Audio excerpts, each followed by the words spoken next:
All right, this is the Akazaki Yahoo. On this Sabbath day, I give all praise, honor, and great esteem to the Most High Power, Yahuwah, Bahashem, Yahushua, Hamashiach, and to the 12 tribes of Israel who are scattered to the four quarters of the earth. I say Shalom, Wabarukim, peace and blessings, and Shabbat Shalom on this Sabbath day. And I look so forward to the day that the Most High gathers us again, and we are 12 tribes, one family, one nation, under one covenant once again. That's right. I'm joined once again by my esteemed brothers, my Akeem. I got Galiel and not Kenaniah. Shabbat Shalom, Akeem.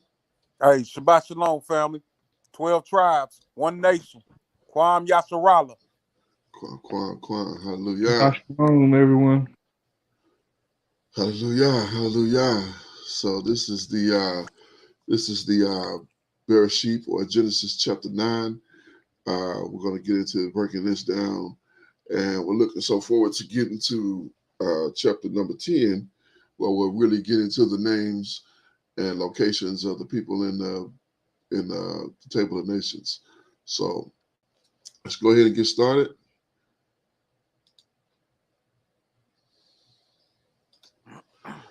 All right. So this is Genesis or Bereshit chapter 9 and verse 1. It says, "And the Most High Barak Noah and his sons, and said unto them, Be fruitful and multiply, and replenish the earth." So, of course, he said replenish because he had just wiped the earth completely out, gotten rid of all of mankind, with the exception of Noah and his house. Khan. So, yeah, this is a pretty good combination when you kind of go straight through it, because we started off with the beginning, the forming of the earth, and then the making of man, Adam, and from Adam we kind of skipped forward a bit to Seth. We understood why Cain and Abel were not that centerpiece, but we skip forward to Seth, and then we get his genealogy, leading us to this point where we meet Noah and his three sons, and now they're getting off the ark. So this is like the story is really an amazing story. Uh, the order of it and how he laid it out for us.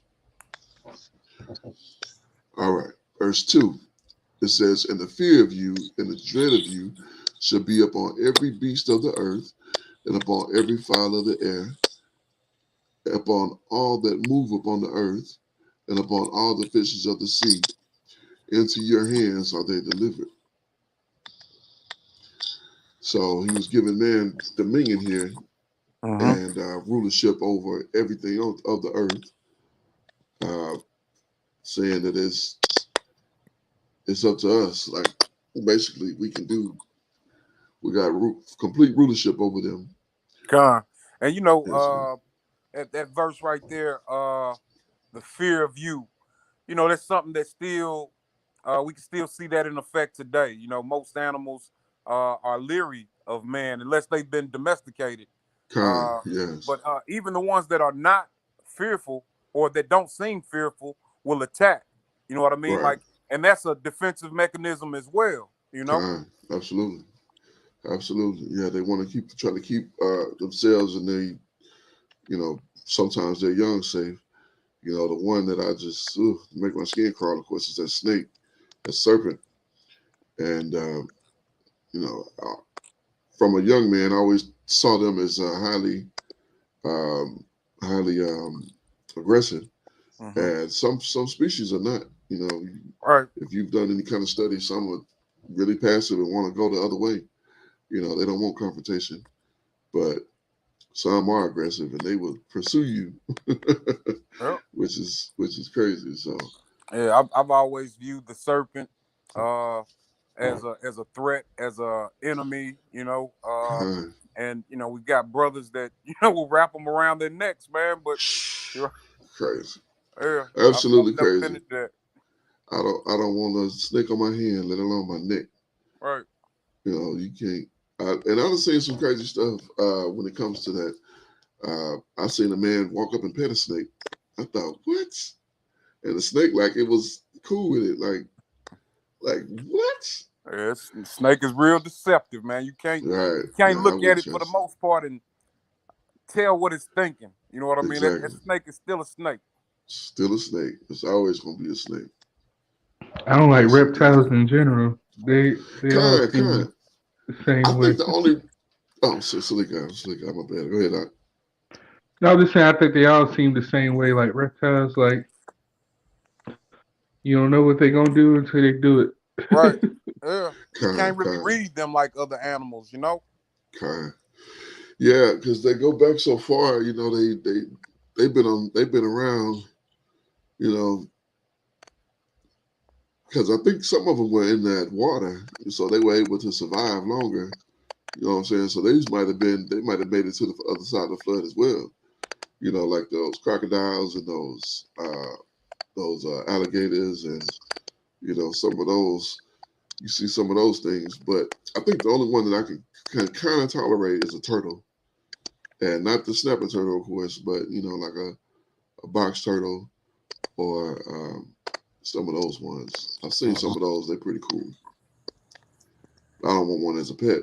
you Right, know. right. So anyway, verse number 3, it says, "Every moving thing that liveth shall be meat for you, even as the green herb have I given you all things." That was the center of that lesson I did called the separation, Con. because this is where he's giving the separation, or giving them their food orders. Excuse me, what they can and cannot consume, and basically there's no cannot, is can, and I got to point out that I haven't seen anywhere in the text where he pulled Noah and Shem aside and gave them something, but we got to know that he did, because when it came to Abram, uh, he said Abram kept his laws. So maybe he just did it with Abram. I don't know. But it says that Abram kept his laws, his statutes, and his not his judgments, his laws, his statutes, and his commandments. So obviously he would have told him what's clean and what's unclean and what to eat and not to eat. Mm-hmm. Uh, Matter of fact, we can even see when he came to visit, that he fetched one of the kids. So he went and got a goat for them to eat. He didn't go get a swine; he got a goat. Right, something clean. Con. I just thought about that. So yes, indeed, it's definitely some understanding that was there. So it's just, I don't know. As we continue reading, maybe we'll figure out more about that. There had to be some separation somewhere. All right, verse 5. It says, "And surely the blood of your life will I require. At the hand of every beast will I require it. And at the hand of man, and at the hand of every man's brother will I require the life of man." So yeah, he's giving them the commandment to uh, not to kill one another. But we know that's just for a short time, because soon after this they engage in battle. Right, right. One got to rule over the other. So uh, verse number 6: "Whoso sheddeth man's blood, by man shall his blood be shed. For the image of the Most High made he man."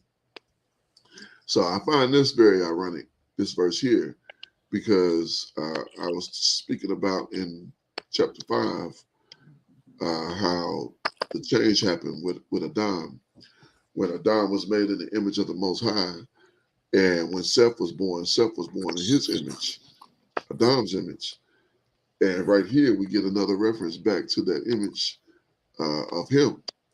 So even though man had lost that that fire that I believe that Adam was cloaked in. Even though they lost that, he still says that man is made in his image. So I said that as people that people say that's untrue. I was wrong about that, so I had to bring that out because he said the Most High Himself is saying it when they're getting off the ark here. For the image of the Most High made He man. Well, he said He made them in the image, so He didn't say that you still have that image, but He made man in that image. So, but it's the same principle, I believe. Khan, and that that previous verse that we read right there, verse 6, I believe. Who sheddeth man's blood, by man shall his blood be shed. For in the image of the power made he man. So that reminds me of a law in Leviticus chapter 24, verse 17, and it reads, "And he that killeth any man shall surely be put to death."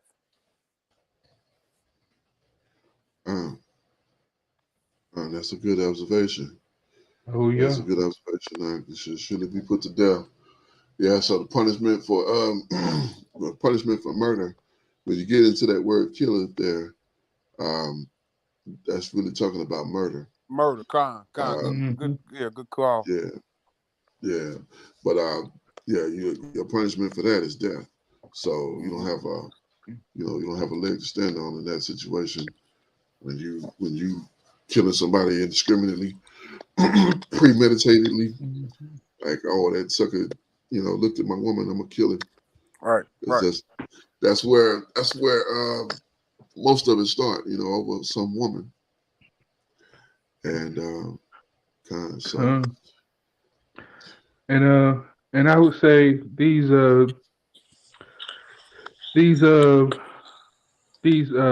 rules that we're getting right here that the Most High is laying down,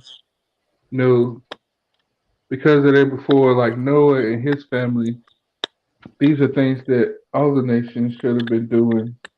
At the least, you know what I mean? We got further instruction later at some point, like you was mentioning about Abraham, and especially when we come out of Mizraim.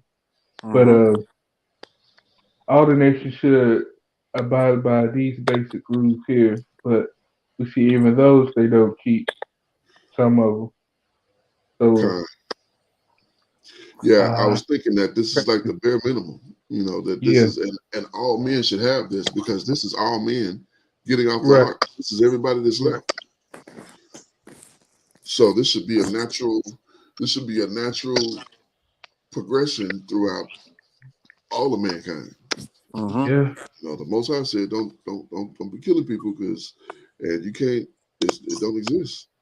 I mean, the earth is full of violence. Matter of fact, we talked about some of that last night, and some of the violence is taking place in Louisville. And my mother told me it's a lot going on in Little Rock right now. So, it kind of go for a bit, and it kind of slow down, and then it pick up again. The thing about, and I always thought in my youth, well, not in my youth, but I thought as when I was younger, the thing about people who killing people, it's only so much of that you can do, and then the killer's gonna kill themselves off.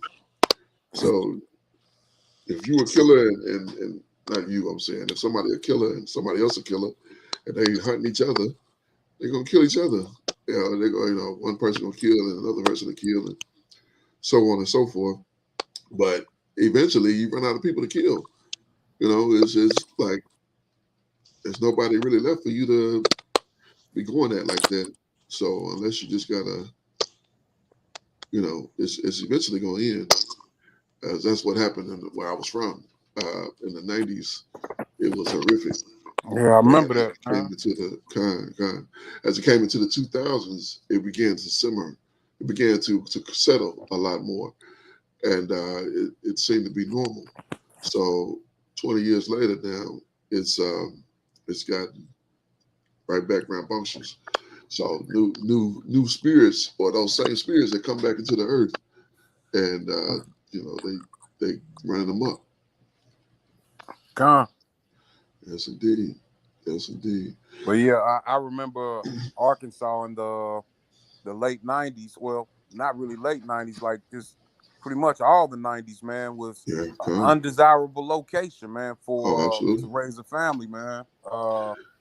You know, they done specials on it. You know, you all remember the banging in Bang Little Little Rock. Rock. You know, Come. they revisited it. I want to say 20 years later, and like you said, you know, a lot of those brothers were murdered or Mhm. sent to prison. So, Yeah. you know, it kind of quelled things. Yeah, come. And like I said, well, here we are in like 20 years later, and it's back to, you know, I'm not there, of course, but it's back to being, you know, crazy and things like that nature. So unreasonable.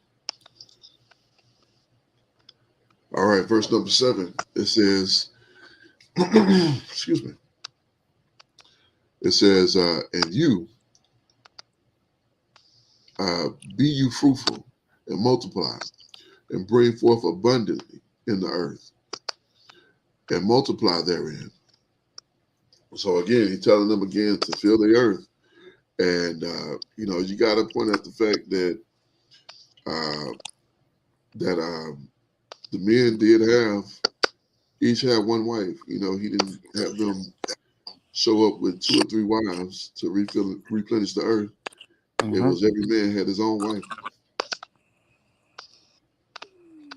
So that's had to point that out because it's there. Con. verse number 8. And the Most High spake unto Noah and to his sons with him, saying, and I behold, I establish, and I behold, I establish my covenant with you and with your seed after you, and with every living creature that is with you, the fowl of the cattle, and every beast of the earth with you, from all that go out of the ark, and every beast of the earth. So he's given his so that covenant, of course, that Noahic covenant is that he's not going to destroy the earth again in its entirety like he did here. That this was the last time he would do that. So we read that I believe in the last chapter 8, that he said he wouldn't do that again. Con. Yeah. So that's that covenant, That's that covenant that he's referencing there. Verse 11. It says, and I will establish my covenant with you, neither shall all flesh be cut off any more by water of a flood, neither shall there any more be a flood to destroy the earth. So man, that is beautiful. When you think about it, you know, you've had floods in areas and floods in parts of the earth, and you know, floods in you know, in small places and in isolated places, but never has there been, you know, a flood to just take out everything. Con. It's an assurance. You know, we know that Con, storms are gonna come, and you know, some life might perish from a flood, but we can rest assured because we have the Father's word that He's not going to hallelujah, destroy all life with the flood again. hallelujah. I mean, Hallelujah. he could have done it, but yeah, he's a power of his word, That's right. and you know, he gave his word, like not only to us but even to the animals. Like I'm Mm-hmm. not gonna do that again. Not like that. You know, next time it'll be something else. He said, not by water. Right. He gave that caveat, not by water. I'm not gonna do Right. it with Right. water. So,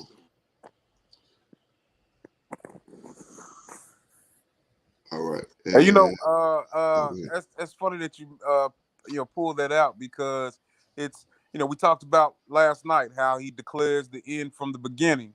You know, God, what these sons of Noah and these descendants, you know, should have been thinking about. Okay, so if we're living wicked again, you know, he said he wouldn't destroy it by water, but he didn't say that he wouldn't destroy us again. So, right, you know, this is almost a precursor to, you God, know, the end of days, end of time. Yeah, kind. Yeah, and you had to know that that fear, that dread, that should have been on them after Indeed. seeing all this that happened. When you get off that ark, I mean, I don't know how you can go off on that. When you get off the ark and you're the only people in the earth, like, how can you do anything out of the ordinary? Like, everybody else is gone. It's just you. Mm-hmm. You and your brothers and your wives. Like, man, the Most High killed everybody. Everybody's gone. Remember Jake from down the way? Remember Mike? He did. All of them gone. You know what Right. I'm saying? Like, imagine them sitting around a fire, just kind of talking. Mm-hmm. And they probably thinking about people that's gone. Like, man, you remember that girl I used to date? Right. Friends. Friends, God. people that they had talked to. Yeah, gone. Everybody gone. Like, man, it's just us. We the only people here. Like, man, that's something else. Like, all I got is my brothers now. And we know because pretty much every culture has that story of the flood. You know what I mean? So it was something that was relayed to their descendants. But I'm wondering if the reason why was also relayed, and we could say that it wasn't because Probably man was not. continued to do wickedly. Right. You think you after seeing that or after knowing about that, you would be in major. What can I do for you, Abba? Right. What Let me walk up right. Right, exactly. Like, let me just, because I don't want that to come back. I don't want that to happen to take us out of take us out of here. Because you never know what can set him off. Because that's what happened here. He got angry and he destroyed us, destroyed everything. It was just us left. So, Well, you know how man is. Like, we got the story our people ancestors did, but look what a lot of them did. yeah, God. Yeah, time and time. I mean, oh my goodness. When you get to the book of Judges, and how many times the children of Israel did evil in the sight of Yahuwah, Right. and he sent this one and that one and this one and that one, and they cried to him. And it's like we learned nothing. Like, that generation was done. The next generation come. You know what? Let's go into captivity again. Yeah, Like, are that's y'all what happened. crazy? Keep on bumping our heads, man. Just keep Yeah. on bumping our heads. It's like, man, you do it, we're gonna go into captivity. Is nobody telling us this? Is nobody passing this down? Like, hey, if you do this idolatry, you're going into captivity. Right. So don't do idolatry, And especially idolatry. exactly. That's exactly where I was going. We read in the book of Jeremiah, the Most High is speaking through his prophet, and he's telling them, because you've worshipped these idols. In the book of Isaiah, he says, is it because there is no power in Israel that you seek these other gods that are not gods? Mm-hmm. And this is the main reason why. Right. He's jealous. Fortunately, this is the last captivity. Or the way our people think. We continue doing it. We would continue going into captivity. Had it not been for his word. It's like we enjoy it. It's like the people that go to prison and then they get out and they go right back. Right. They out for 6 months and they right back in court. Yeah, good analogy. Yeah. It's like they enjoy it. Like, man, this free stuff ain't fun. I need to be in captivity. Right. Like, are you out your mind? I can't imagine. But look, it's what's horrible is we in a generation that don't know nothing but captivity. Yep. We can't even fathom. I mean, honestly, to be in a country in your own land, that's something we don't know nothing about. We don't know nothing about being the people being the people governing themselves. Yep. Ain't that something? Think about that. I'm 42 years old. I've known nothing about self-governing, right. being governed by my own people. we've been on the run and lived it fear for our lives. You know what I mean? Most of our lives, man. Yes, indeed. We've been under these curses, eating these curses for breakfast, lunch, and dinner. Midnight snacks, too. Yep. Crazy stuff. All right, verse number 12. It says, and the Most High said, this is a token of the covenant which I make between me and you and every living creature that is with you for perpetual generations. I do set my bow in the cloud, and it shall be for a token of a covenant between me and the earth. So the Most High is telling them there, hey, I'm gonna give you a token of this covenant. It's this rainbow. And oh my goodness, don't get me started on the rainbow, because we know what that is, what kind of Right. wickedness that is today. Right. You see a rainbow now, it make you want to turn your, not a real bow, I'm talking about, you see a person with something with a rainbow, make you want to turn your face up like, ugh. Yeah, you already know what's going on, man. Exactly. They done adopted it and made it into something wicked. And it's a sign of the covenant. Like, man, how long y'all think y'all can do this kind of stuff and the Most High just gonna sit back and chill? Right. Y'all don't know this fight. Y'all don't know this power. He don't play that stuff. All right, verse 14. And it shall come to pass when I bring a cloud over the earth that the bow shall be seen in the cloud. And I will remember my covenant, which is between me and you and every living creature of all flesh. And the waters shall no more become a flood to destroy all flesh. So he's reiterating that covenant here, chapter 9 mostly. Verse number 16. And a bow shall be in the cloud, and I will look upon it, and I may remember the everlasting covenant between the Most High and every living creature of all flesh that is upon the earth. And the Most High said to Noah, this is the token of my covenant, which I have established between me and all flesh that is upon the earth.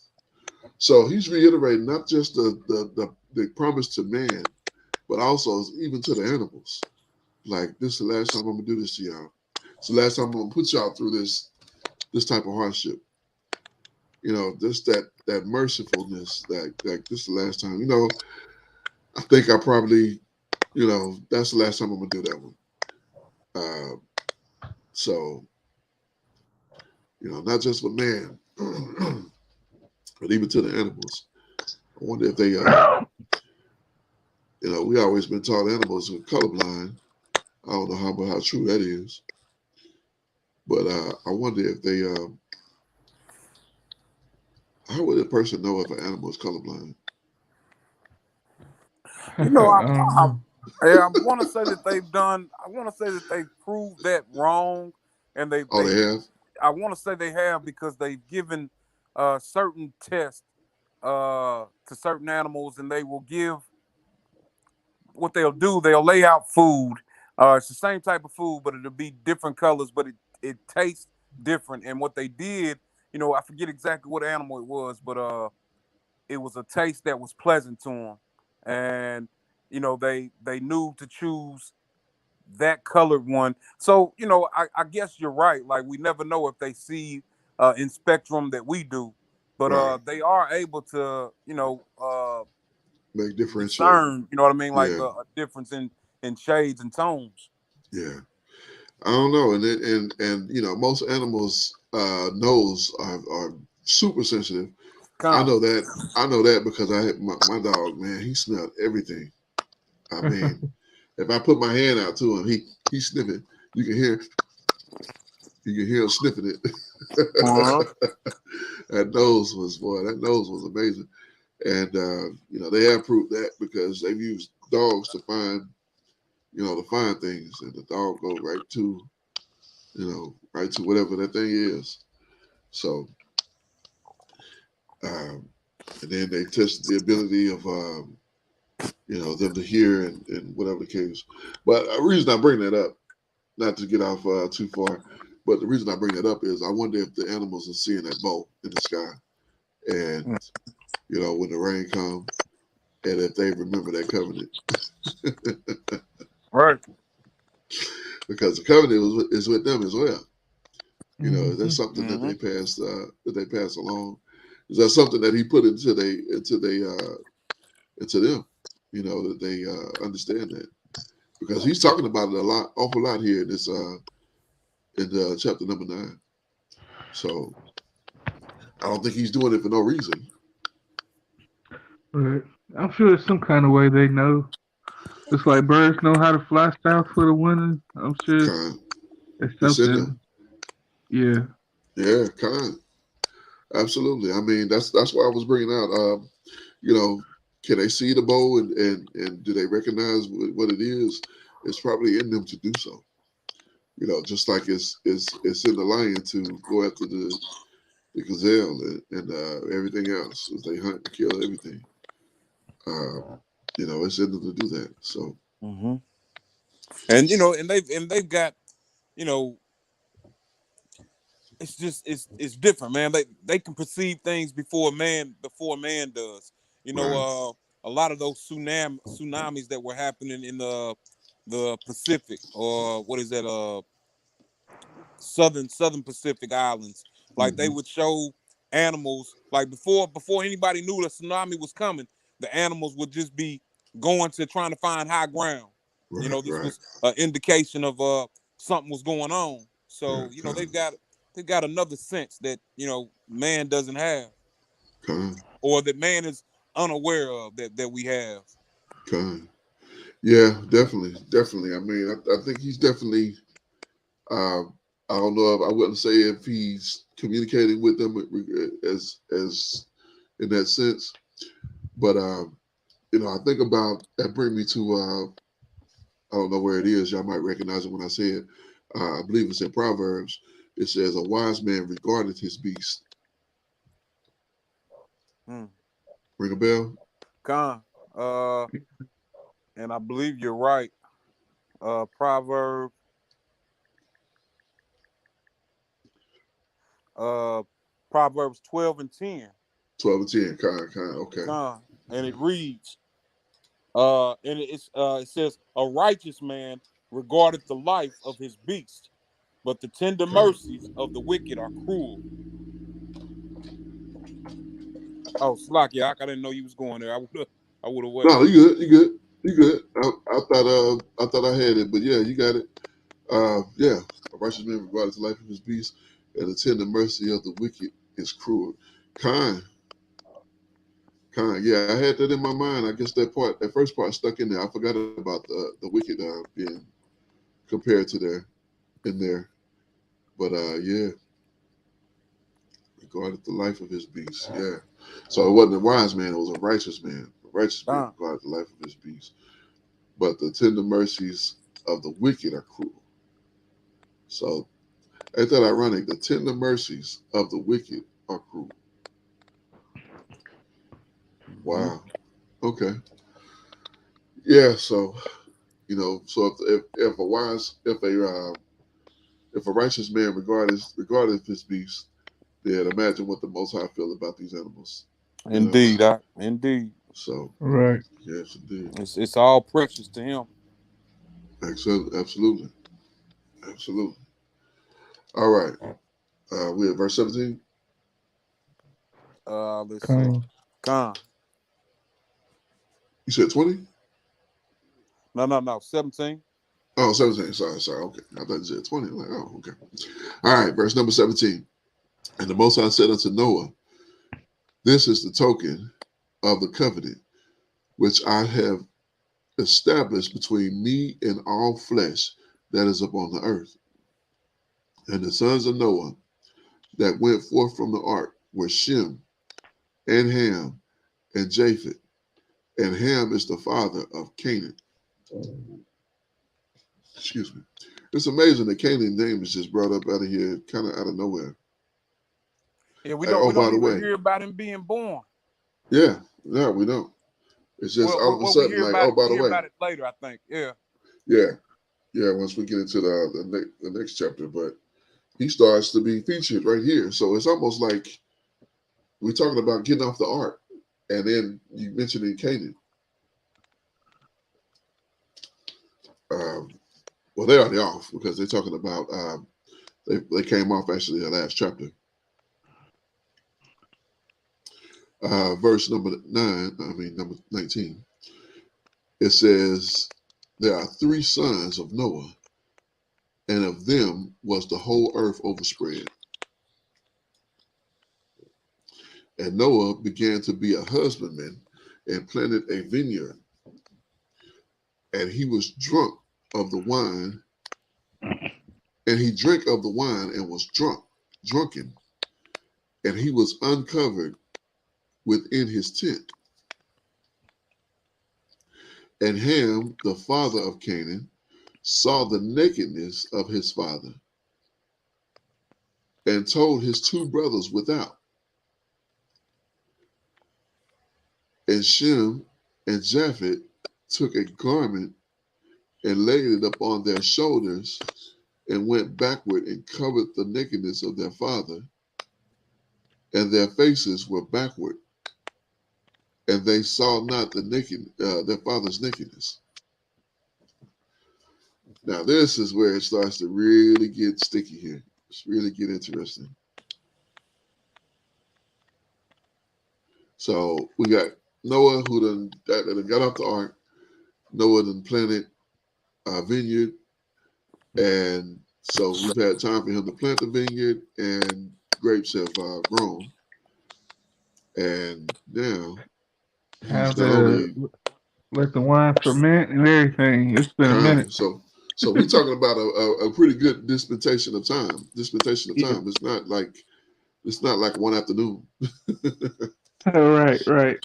You know what I'm saying? So this is Yeah, like, years could have went past. We don't know. mhm. Yeah, this is a season definitely. So, um,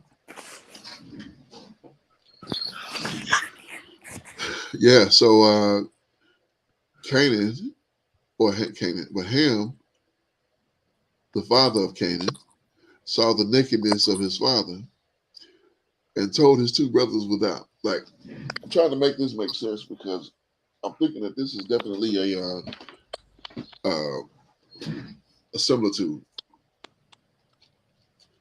Because I mean, these adults, they all got wives. We know getting onto the ark, Noah was 600 years old. 600 years old. I still can't even let that settle in my head. It's just I can't wrap my head around that. But anyway, he was 600 getting onto the ark, and time has passed. We don't know how much time, but this is some time that's going by here. So these boys here are good and grown. They got wives, and they're expected to respread the entire earth. And Canaan goes in and sees the nakedness of his father, and he comes out and tells his brothers, hey, I mean, I don't want to get into that, but I do. But again, like right here, what we're seeing is, we talk about the separation, but at this point, this is something that is wrong for all the sons of Noah. Uncovering thy father's nakedness. Now later, when our ancestors are being brought up out of Mizraim, we get a law in Leviticus chapter 18, verses 7 and 8. Well, actually, 7 through 11, but it just talks about the nakedness. See,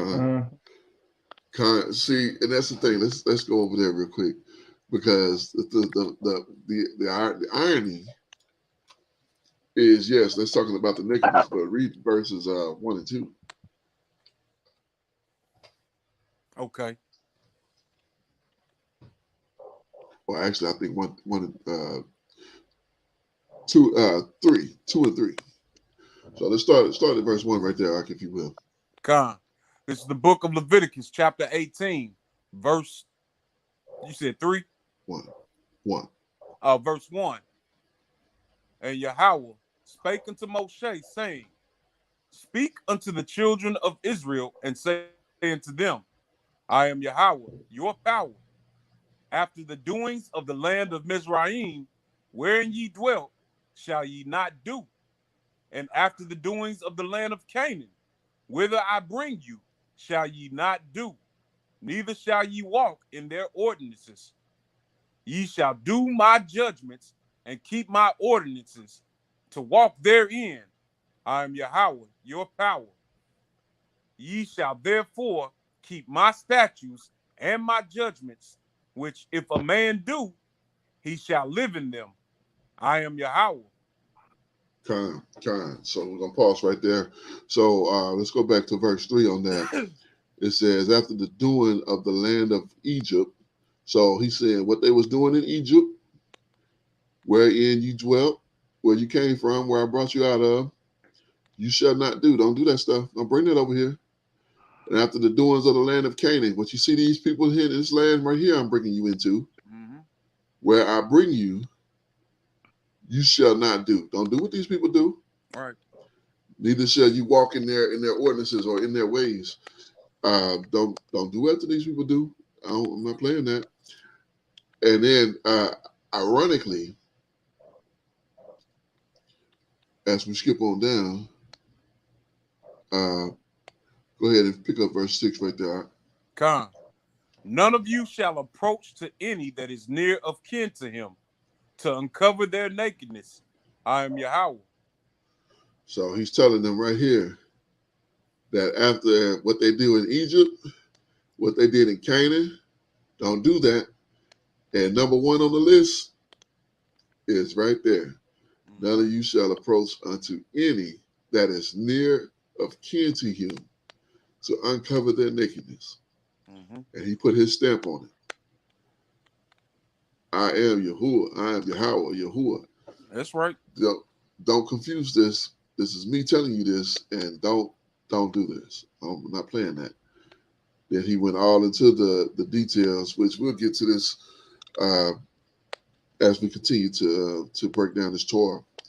But yes, he definitely. I wanted to point that out because, of course, we went into the land of Canaan. We were going into Canaan to take it because of their evil and their wickedness. And he's telling us, don't be like them. And number 1 on the list, don't approach to any that is near kin to you. So when we get back to Genesis chapter 9, and we read this account here, verse 22, when Ham saw his father, and Ham, the father of Canaan, saw the nakedness of his father would be Noah, and told his brethren without.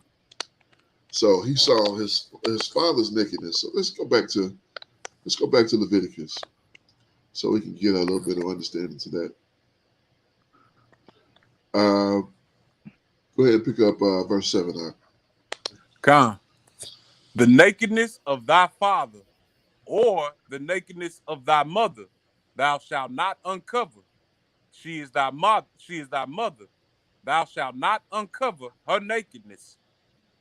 The nakedness of thy father's wife shalt thou not uncover. It is thy father's nakedness. What? It is what? It is thy father's nakedness. It is your father's nakedness. Let's go back to, let's read this again in chapter 22. Verse 22. It says, and Ham, the father of Canaan, saw the nakedness of his father and told his 2 brothers without. But when we come to Leviticus, we find that the nakedness of his father is what? His father's wife. His father's wife. So, and this is a custom that be his own nakedness too, but his wife is his nakedness as well. Right. Of course, he's his own nakedness, but you think he dealt with his father in treachery like that? I mean, I don't know. I mean, both was worthy of death. Mm-hmm. Both was should have been put to death for it. But Do you think Ham did something or just saw something? I think he more than saw something. I think he did something. I think he did something because when we get over here, we get back to over here. Told his two brothers. His brothers went in. They covered it up. And verse 24. And Noah awoke from his wine, and he knew what his youngest son had done unto him. So he didn't just look; he did something. So younger son. Let me see if I can find it, cause at these times there was a real concept of, well, they didn't call like their grandkids, they called them their children as well. Children, right? Kind And so, I mean, let's keep reading. I'll say what I'm thinking after we get to that part. Okay, kind. All right. So what I deduce here is that Ham here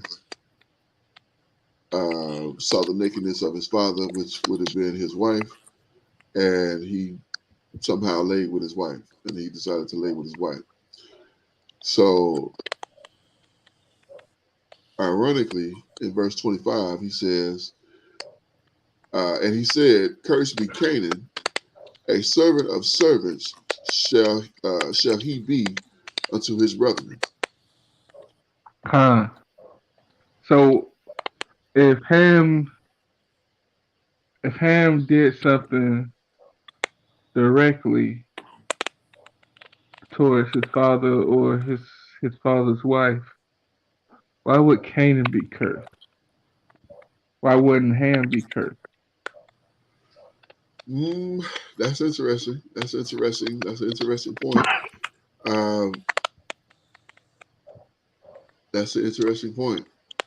Because we see it looks like Canaan was already on the scene, right? We don't know how much time has passed.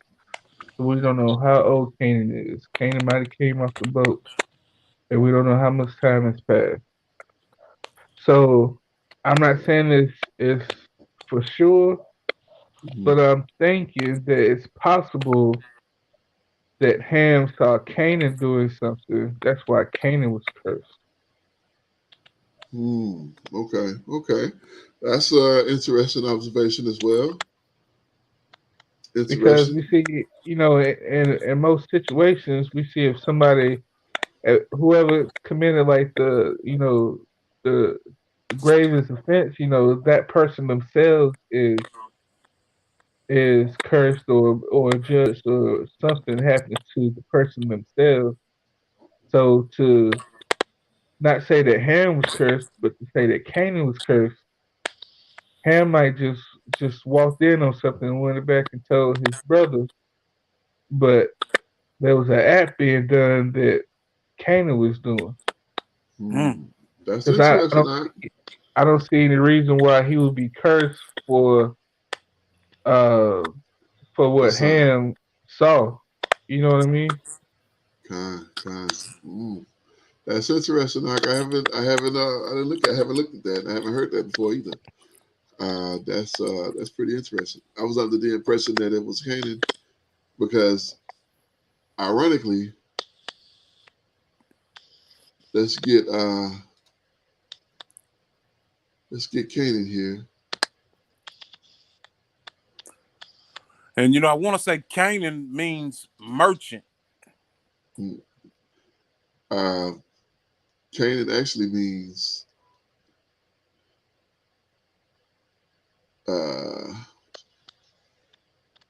lowland, and the fourth son.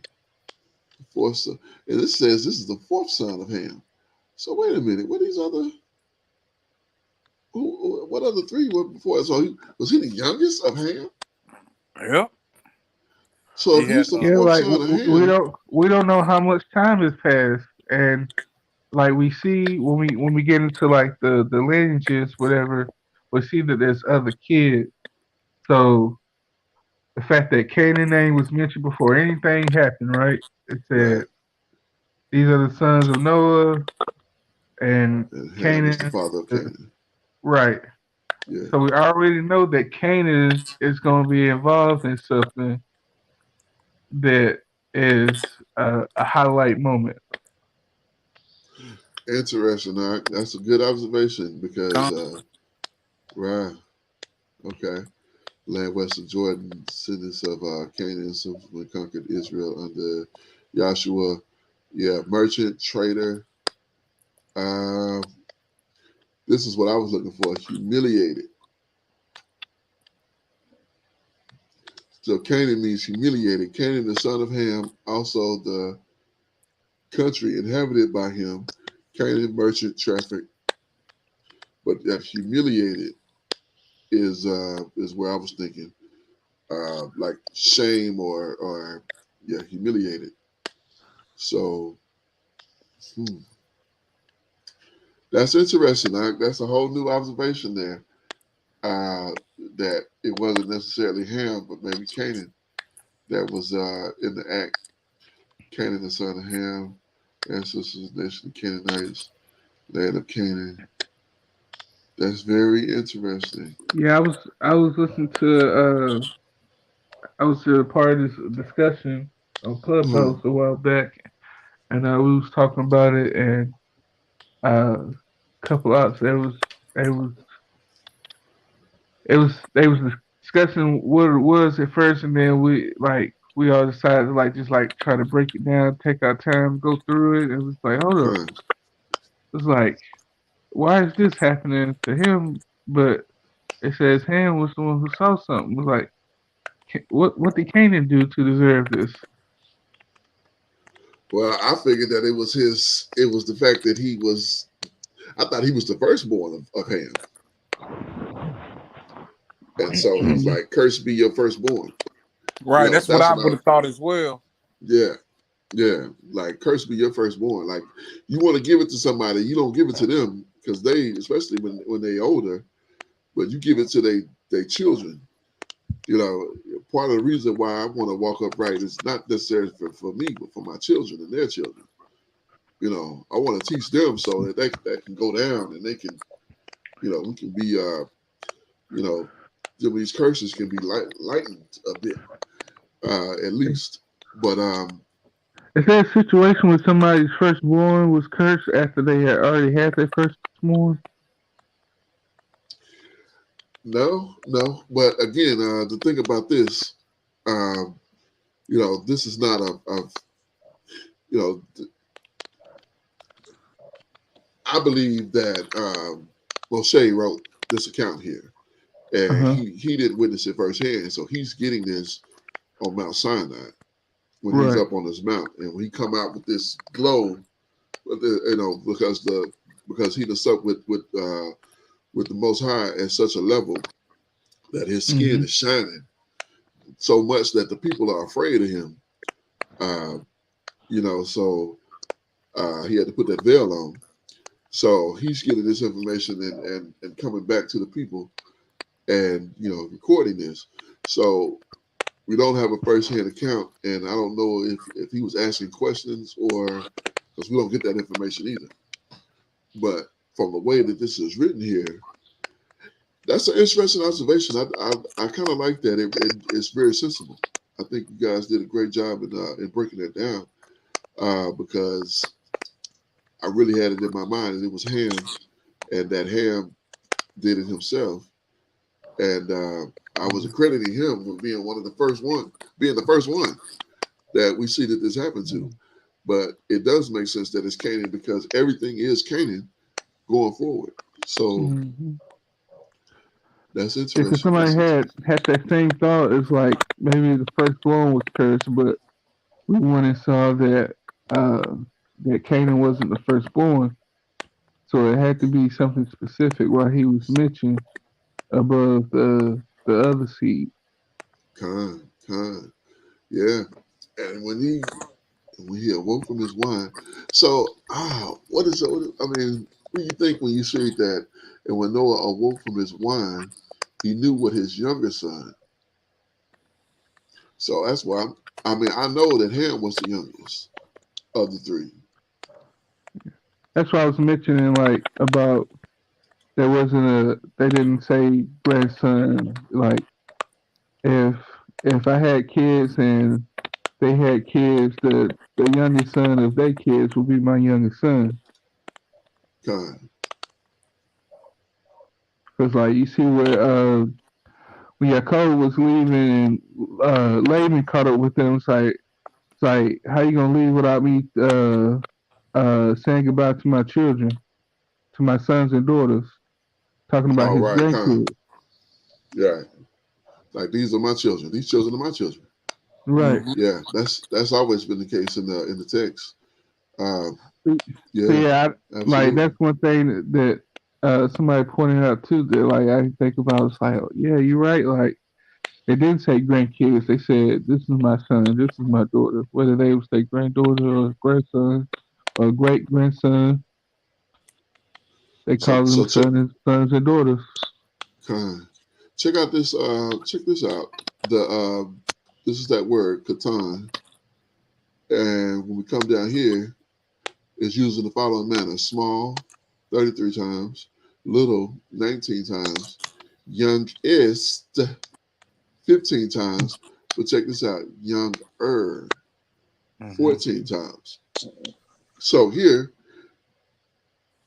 youngest or younger, they translated it younger when they could have did is, it did So one of those would have been 15 and one of those would have been 14. So even if this would have been, well, no, this would have been 15 and that would have been 15 as well. Because they translated it 15 times to young is, but here Hmm. they translated it 14 times as younger.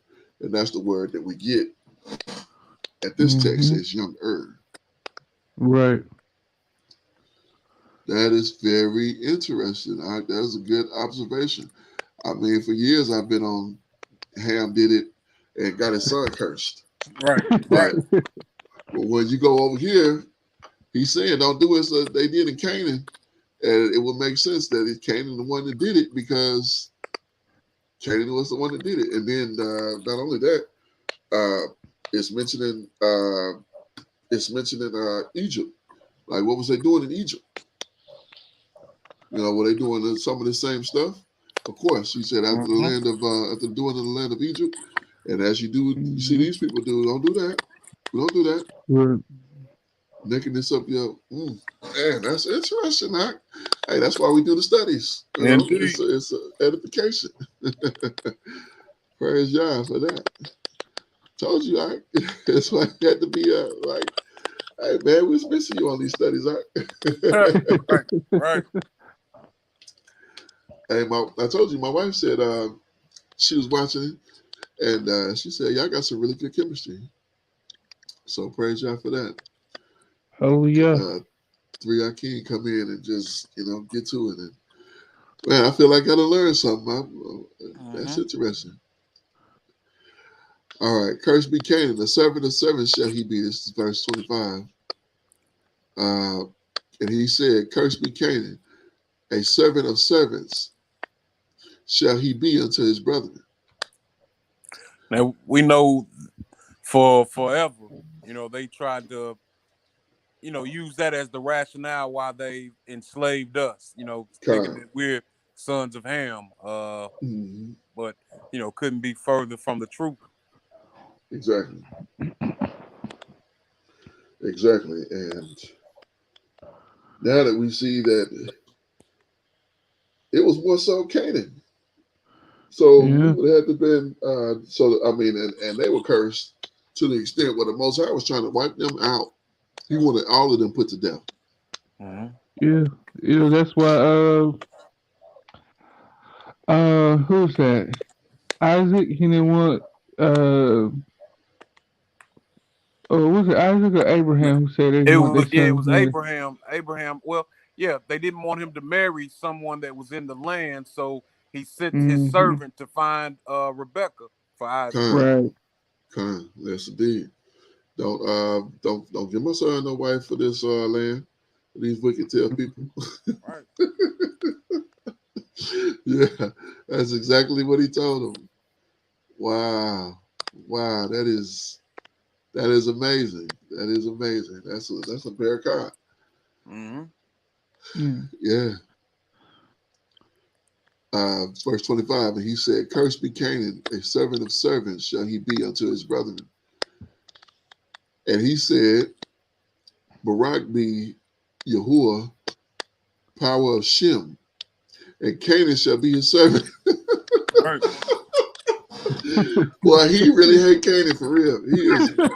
He is rough with Canaan. Man, that really puts it in. That makes so much sense. Mm-hmm. That makes so much sense now that I'm reading this again. A servant of servants shall he be.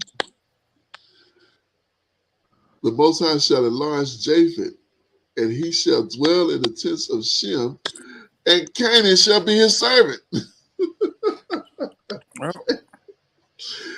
Man, I'm surprised he didn't say light Canaan on fire.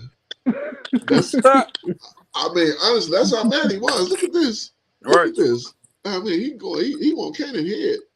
I don't know why he didn't take it. Well, because the Most High told him at the life of a life, will I require it of you? Yeah. But you do that though.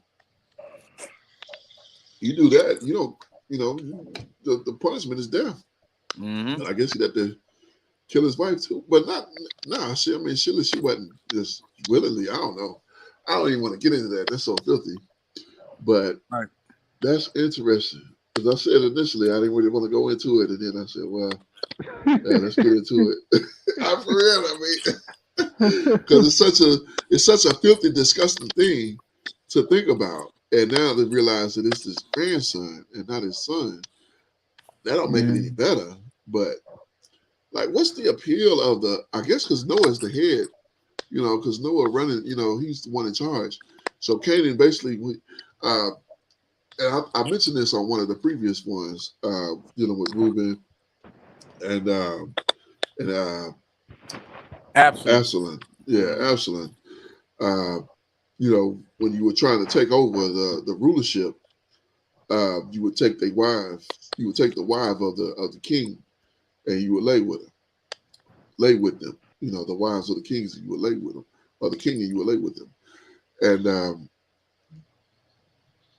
so, wow, that is some next level stuff. I'm still not sure on like who the offense was done to, whether it was Noah's wife or Noah. Cause I mean, I understand how it could be Noah's wife. Yeah. But like, I'm thinking like she would have been mentioned in some form of fashion if she was involved. Cause he say nothing about nobody screaming, nobody doing. It's like I don't know. It But could if have they been was his wife. drunk, they was drunk though.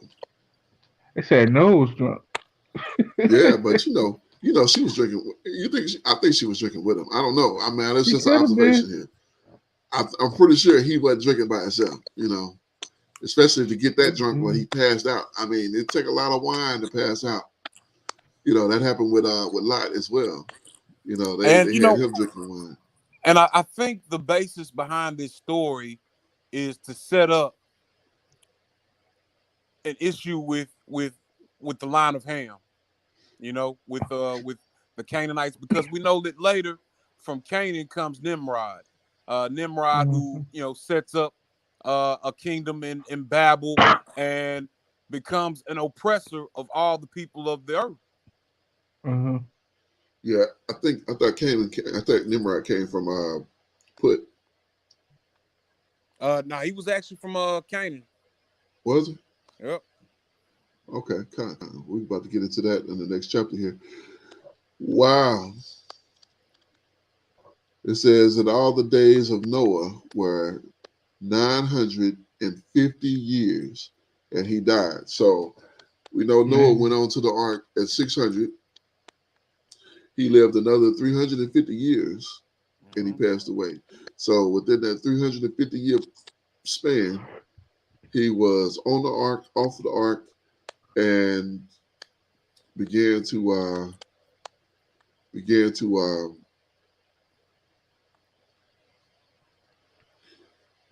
help with you know repopulating the earth. He didn't do it himself, but help his sons, give his sons leadership. And wow, he hated his grandson. He didn't hate his grandson. Yeah. I mean, his grandson earned it. Whatever he got, he earned it. So now that I'm thinking, it might have been his wife because he didn't have no more kids. yeah, he never touched his wife again. I know.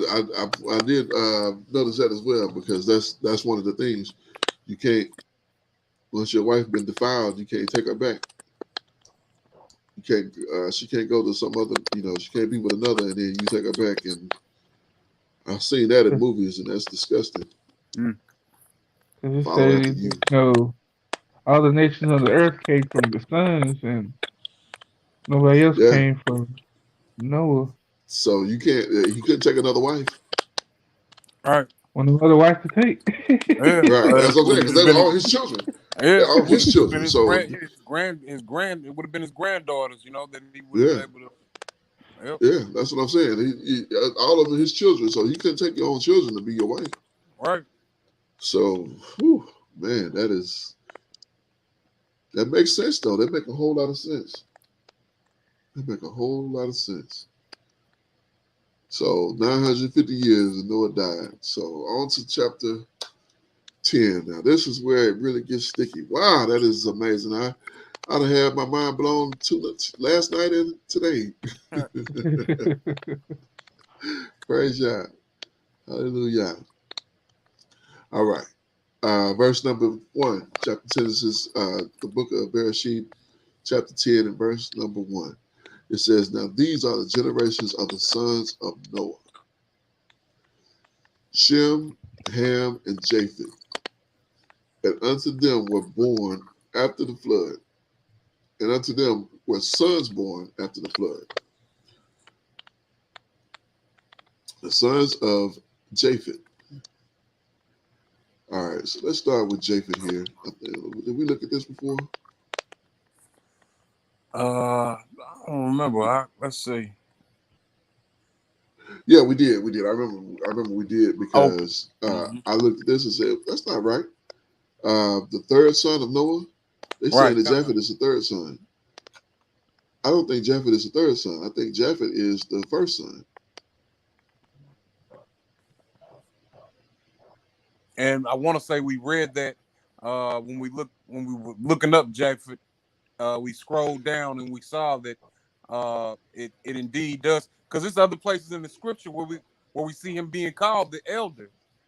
Yeah, yeah.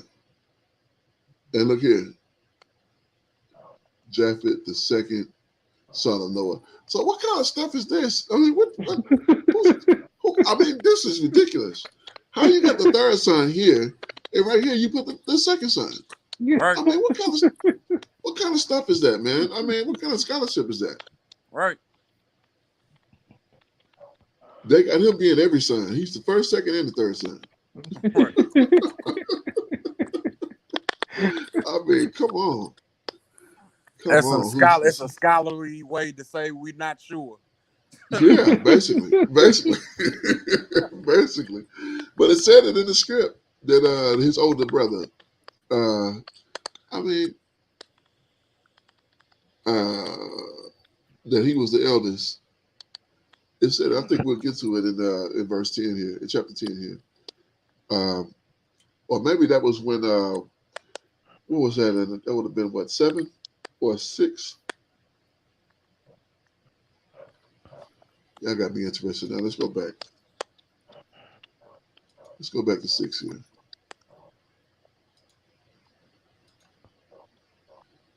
I admire them brothers that can keep all of these scripts in their mind. Be like, oh, that's chapter. Like, hey, praise Yah. I don't have that ability. I think it was the end of 5. Matter of fact, let's go here. At the end, female created. And yeah, the very end here we get, verse 32. It says that Noah was 500 years old, and Noah begot Shem, Ham, and Japheth. And let's go to 6 now. Came to pass when they multiplied on the earth, blah, blah, blah, blah. We'll come down, and the earth days, wickedness of the man, repented. And these are the generations of Noah, verse 9, 6 and 9. It says, these are the generations of Noah. Noah was a just man and perfect in his generation. Noah walked with the Most High. Let me turn this off here. Verse 10. And Noah begot 3 sons, Shem, Ham, and Japheth. And the earth was corrupt before the Most High, and the earth was filled with violence. The Most High looked, and behold, it was corrupt, and so on and so forth. Let's skip down a little bit more here. I'm looking for that specific piece of information, which is why I'm just skimming through. So let's go to 7. Wait, did we do 7 yesterday? We did 6 and 7 yesterday. Oh no, we must have did 7 and 8 yesterday. 7 and 8. Yeah, because we started with 9 today. So it must have been the 6 then. And that was last week. Okay. Because I'm trying to remember where he said, because we read where it said, maybe it's going forward. His older brother, 3 sons, filled with violence, corrupt. Make sure I'm not skimming over it. Mark the ark, rooms, and the fashion, cubit, lower and the third. Behold, destroy the flesh, cover it, sons, wives, and sons, and every male has the sword. And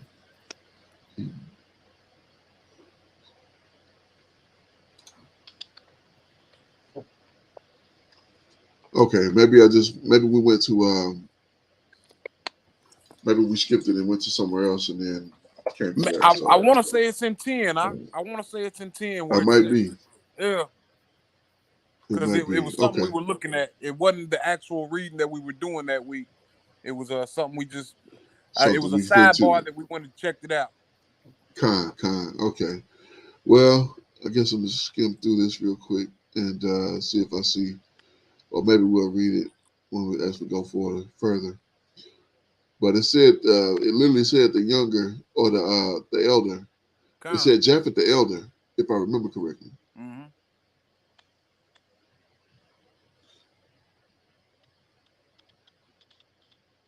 Okay. We'll continue and we'll get to it. So let's check out Gomer here in verse 2. It says, and the son of Japheth, Gomer and Magog and Madai and Javan and Tubal and Meshach and Tyrus. So we looked at Japheth. Let's check out Gomer here.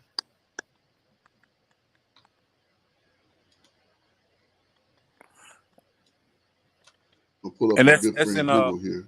That's in verse 21, where it was calling Japheth the elder. Oh, 10:21? Con. Okay, con. Yeah. So I don't know what kind of scholarship they was doing. I mean, literally, he's literally the first, second, and third son, according to this, which doesn't make any sense. Verse 21, and that's Shem, also the father of the children of Eber, the brother of Japheth, the elder. Now, unless they're somehow referencing this elder to Shem, I don't know how they could do that, but it looks like it's Japheth. Because you mentioned Japheth, and then you say the elder. So it would seem like that's connected directly to Japheth, not to Shem. Shem is the subject of the sentence or of this, of this. But when it says Japheth the elder, it doesn't say Japheth, brother of Japheth, and it doesn't say the elder. If anything, it should have said, if it were referencing Shem here, I think it says, it should say brother of Japheth and Ham, and then say the elder, even to him were children born. Well, I don't know. Now, look, they're making me think about this now. They're making me look at this strangely now, because I was under the impression that Shem was the second son. Because now that I look at this again, and, let me read it again. And look, we just given down in the same chapter. It says, unto Shem also the father of all the children of Eber, the brother of Japheth, the elder, even to him, I know that him goes back to Shem. I don't know, now I'm kind of confused. Because what's confusing is it looks like this elder would be attached to Japheth, but in context, when you read it, it looks like it could be talking about Shem. That's what it looks like. Hey, can y'all hear me? Yeah. Did I lose you? Yeah. I'm getting ready to send this link to Ak Darren, man. He just called. Okay, con. Yeah, go right in. He was saying there's a couple of more phone calls he had to make that he's gonna see if he could jump on. Okay, con. That's cool. And you know what? Because I can't hear Big Ak now. You can't hear me? I can hear his. Yeah, I can't hear his, and I guess it's because he's the one that shared it. So let me log out and then log back in. Okay, con. I can hear him loud and clear. Can you hear me, Yaliel? Yeah, I can hear you. Okay, con. So we'll give this just a moment and let Ken and Naya come back in. And then, yeah, that's one thing about this. I think it's better on the computer than it is on the phone, because when you click out of it, it kind of takes you to a different, it makes it hard to get back to normal. But wow, that's really something too. Because again, I was under the impression that Shem was the second son and not the first. Much like Isaac and Jacob. That Shem followed that same, Shem was that. Here we go. All right, Ak. Can you hear me now? Con, can y'all hear me? Con. Yeah, got you. Yes, Con. Hallelujah. Yeah, so that is interesting now. I'm scratching my head. Unto Shem, also the father of all the children of Eber, the brother of Japheth, the elder. See, but it seems like when it's saying that the elder, talking about Japheth, brother of Japheth, the elder, like Japheth would be the oldest. Right, Con. But the way the sentence is worded, let's do this. Let's go to here and see what this how that reads in the scriptures here. And also to Shem, the father of all the children of Eber, the brother of Japheth, the elder, children were born. The brother of Japheth, the elder. See, they got it together. See, they separated with a comma here. So they intend for that to be Japheth. It says also to Shem. What about Shem? The father of all the children of Eber. Then they put a comma there. Then they reference the brother of Japheth. Japheth who? The elder. Mm-hmm. children were born. So I don't know if anybody knows. Now I'm like, it's like, did anybody know? Because again, no, this is not a first-hand account. So nobody Right. nobody literally saw this, you know. So who was the oldest and who was the youngest? I had it as Japheth, Shem, and Ham.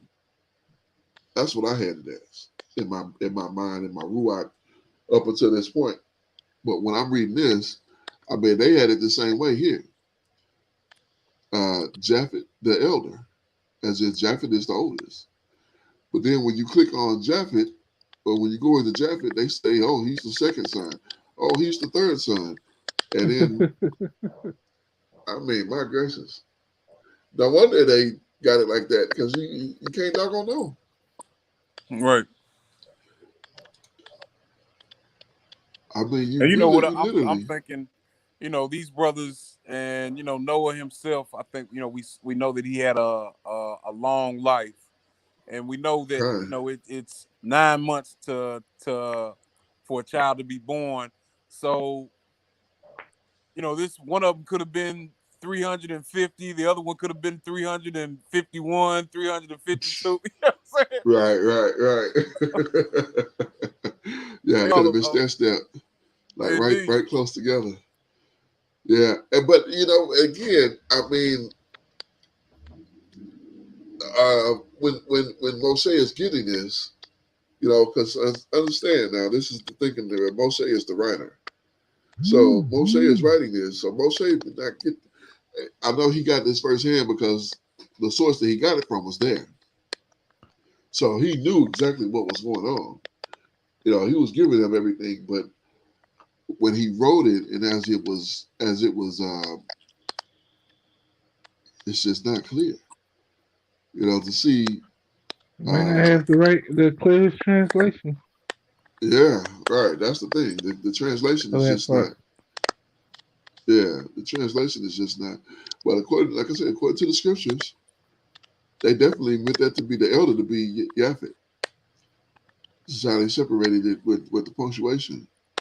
That was their intention, and that's what it looked like here until you really get into it. But this is just sad. I'm sorry. Well, this is a different public. This is a lexicon. It says Japheth the second son of Noah, and here in what is this? The Strong's. It says Japheth the third son of Noah. So I don't know. That's confusion.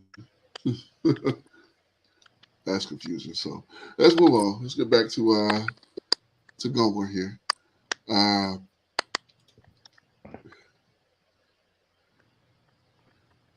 It seemed like they would list these sons in order as they, maybe not. So Gomer means complete. So he's in order. They call it here the eldest son of Japheth, the grandson of Noah, the progenitor of the early. What is that word?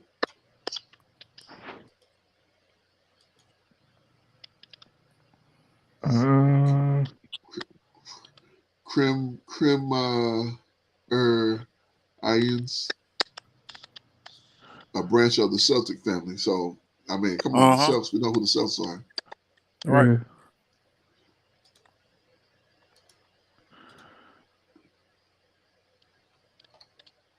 Let's see what we get here. Let's see if we get any imagery.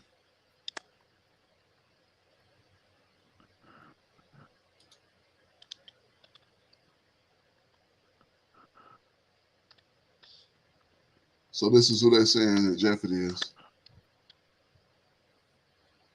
Or that Gomer is. But you can't go off of that because they always do that. You Google Abraham and that's what you're gonna get. Right.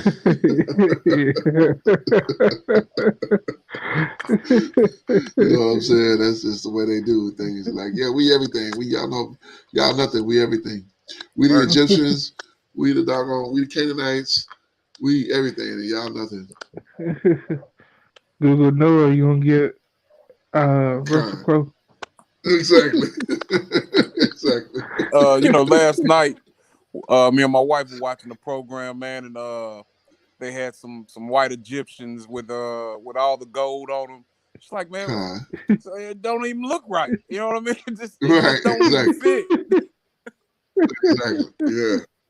Exactly. Check out this bust right here. It says list the king of that same place. Yeah, that's definitely look like freaking something Michelangelo would do. So that's interesting. With the self story. But Michelangelo lied to them. yeah. Well, when you get into some of the other texts, not the other texts, but when you get into some other books, uh, you know, it clearly states that these people were black in color, dark in color. Uh-huh. Some of them.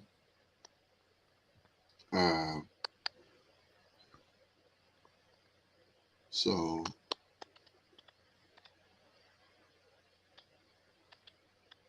Gomer. Let's see what else we can find about Gomer. Name of the son, Japheth descendant. Also of the Hebrews. Also of a what? Yes, it's hard to tell because, like, I done read different things in history to say, like, uh, it was black people in Ireland, it was black Right. people in different countries. Scotland. So Mm-hmm. King I don't James, the know. King of Scotland, was a Negro. Right. Yeah. So Well, I don't know, but was that I've heard different accounts that say that he was actually a Edomite. King James?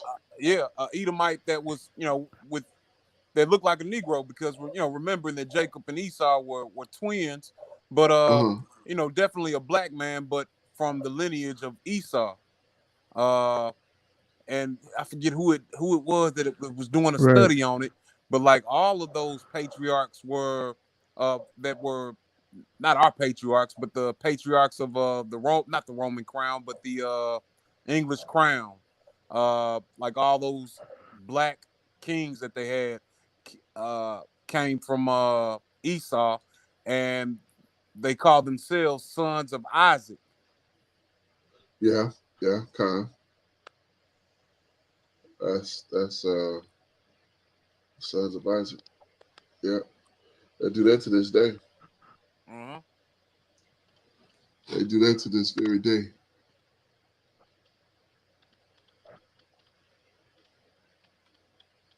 Sons of Japheth, which is identified with Cappadocia, Ezekiel. Man, there's so much to unearth here. Gomer of the North people sprung from Japheth, from for whom Tigomar, the Armenians, is said to descend. We looked at that word Armenians last night, didn't we? Mm-hmm. Yeah, that's the people in Turkey. Used to be a part of. Used to be a part of. Hold up. Used to be a part of Russia, Uh-huh. and now is a part of Turkey. Is the descendant of Genesis 10:3, who in the army of Magog was mentioned with Togomor. This is probably to be understood of the Cimeri, inhabiting the remarkable the Asia Minor. The Arabians by transportation of the sledges, the region wherein.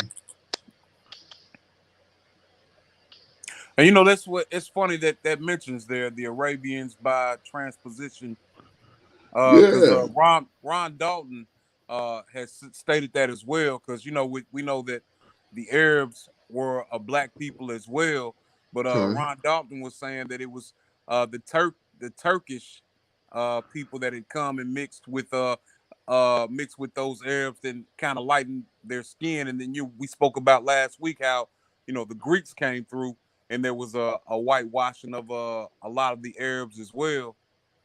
Yeah, I didn't think about the Turks. Yeah, because it would have been Japhet children. Because Right. okay, let's go. Let me back up here. So I want to go through each of these sons and look at all of their locations and all of this information, which is why I was really wanting to get to chapter 10 so bad, to really get into the meat, the real meat of understanding these people. But let's skip down a little bit here. Yeah, so like Kittim, when you see that word, it recalls it in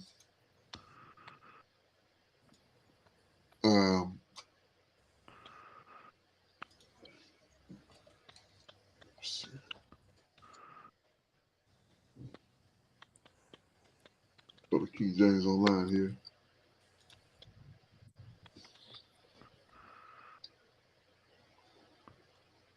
And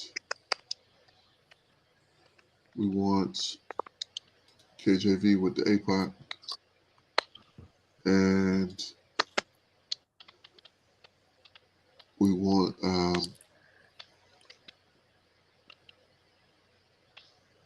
First Maccabees, I believe.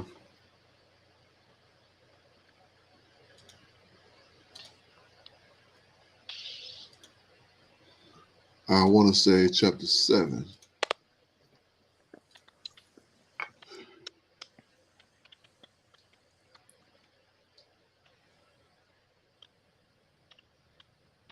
Or maybe chapter 6. After Zethios traveled through Alexander, son of Philip, Macedonian king, Grecian had left here. So I'm just scanning for something. That's why I'm kind of running over this real fast. Judea, great sons, and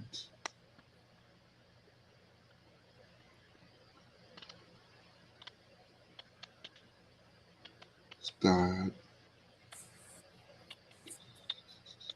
Judas destroyed. Seized them and went forth to be certain.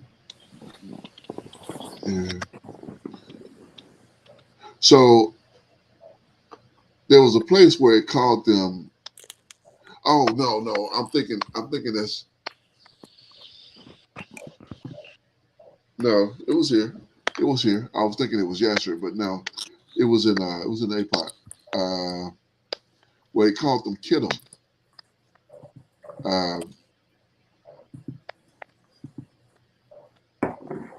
And I want to say it is in Jasher as well, and it says that in Jasher it says that it became Rome. Oh, it said the Kittim became Rome. It's the Roman people. Okay. Huh. Okay. First Maccabees, is it chapter? I thought it was chapter 5. Okay, where am I missing them? When Judas fought against the children of Esau. Um. And then, like 2 chapters later, he said he heard of the Romans, or he heard of the fame of the Romans. I don't remember what chapter that is. I can't remember either. That's what.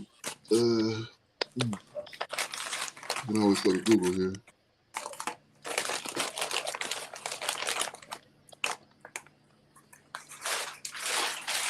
And Judas fought against the children of Esau. KJV.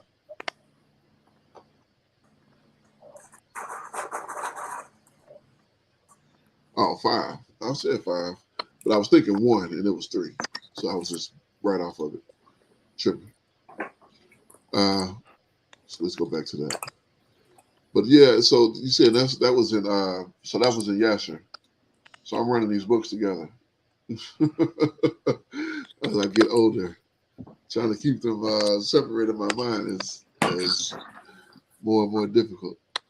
Yeah. Then Judas fought against the children of Esau in Idumea at check out this word, Airtime. Let's Google this word. We just completely off now. Hop into a whole nother. But I'm just doing this because I'm doing this because I'm trying to understand who these children of Japheth are. Con. Land of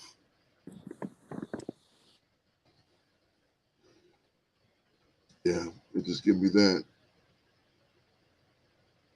Added by International Bible Encyclopedia, International Standard Bible Encyclopedia, Arab, Arabian, Arab Time.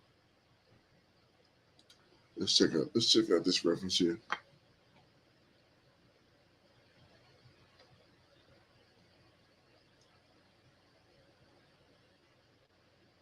Arabah.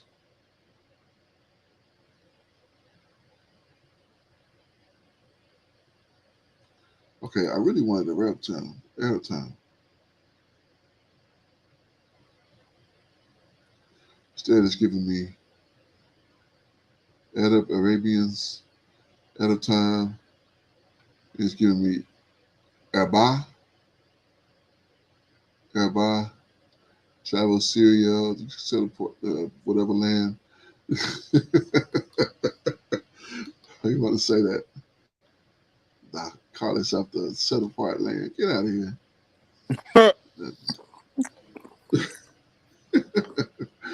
Let me go back in here.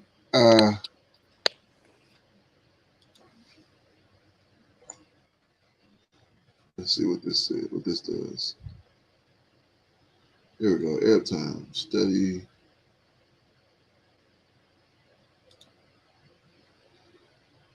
Let's see what this first one says. Oh, hold on. Is that showing in Judges? I'm going to have to go back to that.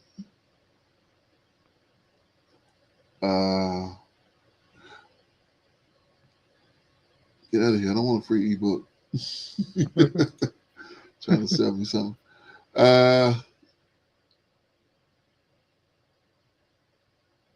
International. Yeah, it doesn't go into it. It's like there's literally nothing here. See, oh, okay.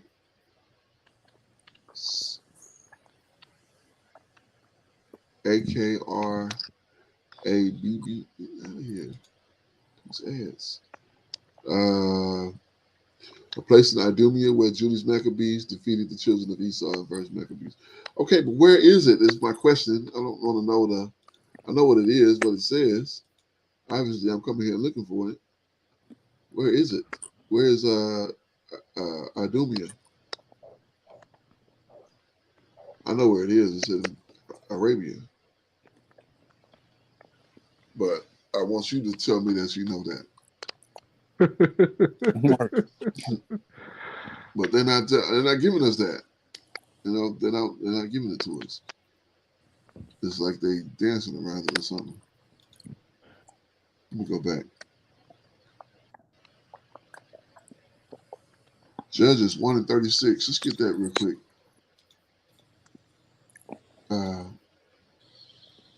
Gateway.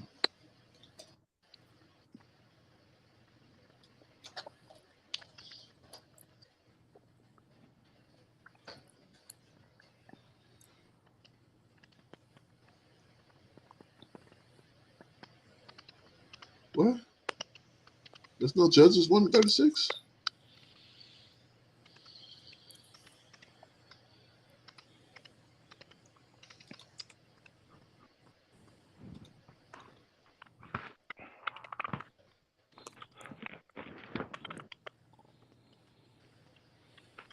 Oh, Jude. My bad. You said Jude? Yeah. No, I put in. I was trying to put in Judges, but it returns as Jude.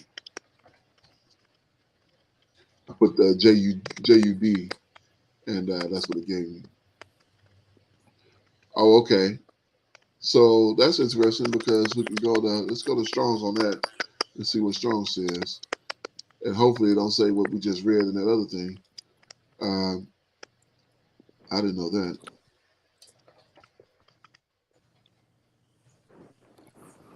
Judges 1:36.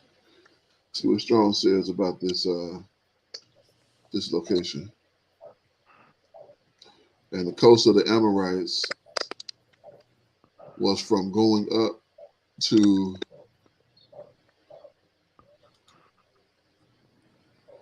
so is this equivalent to airtime? Let's see. Let's see what it is. Where else is used?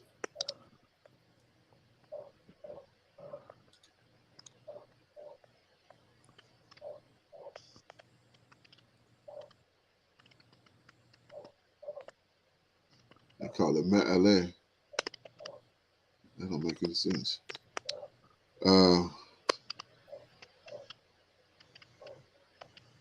Translated in the following versions 2 times as AKRABBIM 2 times, and then MAALEHACRIBBIN. That is a long word. 1 time. Yeah. Ascent of scorpions past the southern border of Palestine. Scorpions past ascent of that place. Plural. Scorpions desert. Ascent going up southern border of Numbers. All right, we're about to get off of this because we've been deviated for a while now, and we haven't even almost got into the other deal. So that word is actually, the 3 times is in Numbers, the southern ascent of that place. It doesn't tell where it is, and then that long word. So that's the same word. Those 2. Like one of those when we were looking it up, it said southwest of the Dead Sea. So somewhere in that one of those general like locations. Okay, southwest of the Dead Sea. That's interesting.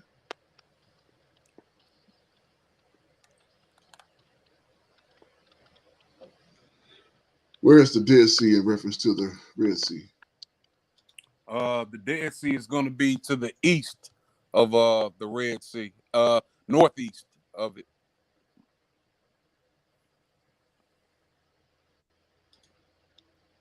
Let's see if we can find that on a map. A map representing the distance from the Dead Sea to the Red Sea.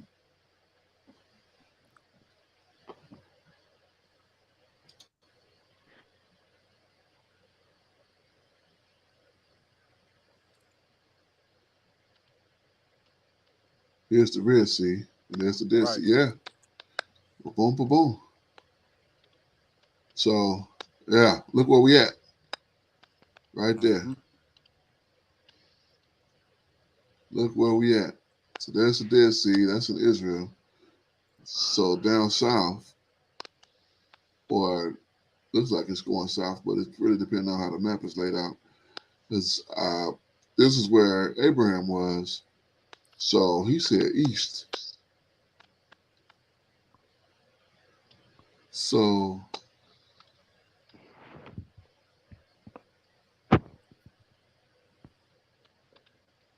east. What is this thing? From your device, update, learn. Okay. I'm through. we're finna move on. Because, yeah, if we're talking about the Red Sea, then yeah, we're talking about Arabia. Come. All right, let's move on.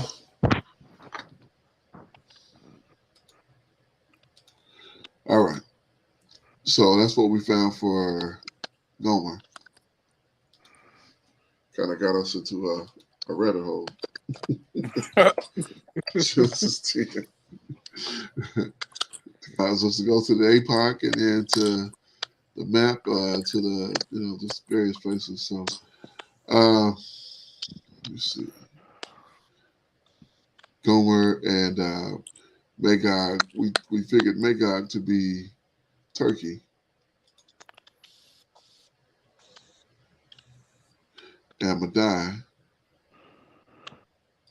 Now, if I'm not mistaken, wasn't these other ones like basically did they become part of Kittim or Rome? I'm not sure. I don't know. But that's calling them the Medes. Oh, it's calling them the Medes here? Oh, yeah. Territory and Media. Yeah. He was descended from the sons of Japheth who inhabited the territory of Media. Later inhabited by the descendants of Japheth, located northwest of Persia, proper southwest of the Caspian Sea, east of Armenia and Assyria.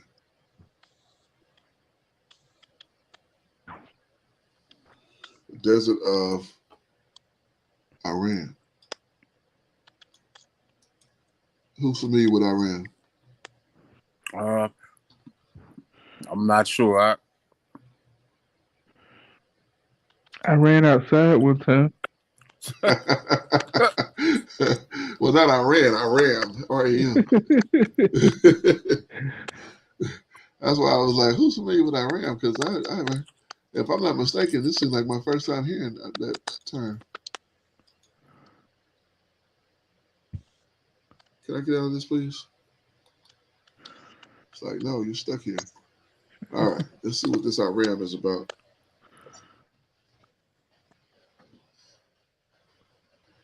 Iran. Oh, okay. Iran of the pillars.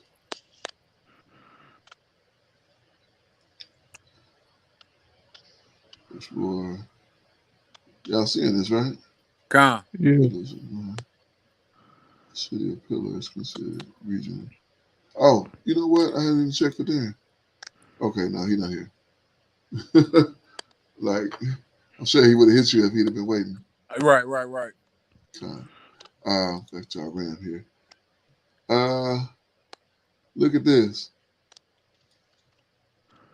The Quran mentioned in Iran in connection with these pillars. Get the heck out of here.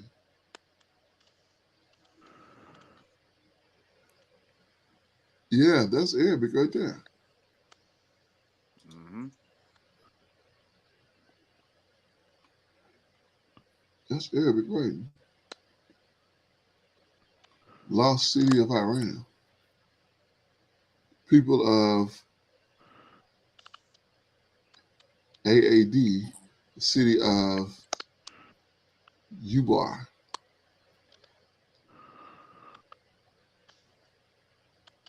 Huh.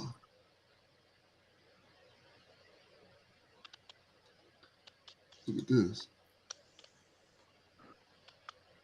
Is that a book? Yeah, that's a book. It look like it. Huh.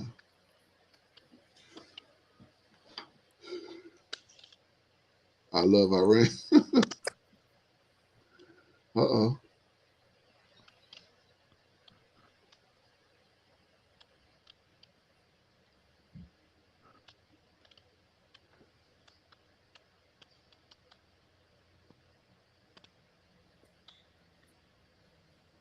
Well, obviously, this is a place where Arabic is the language. Mm-hmm.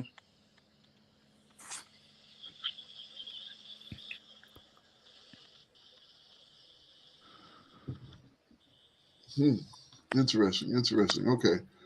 All right. That's interesting. I don't think I'd heard of that before.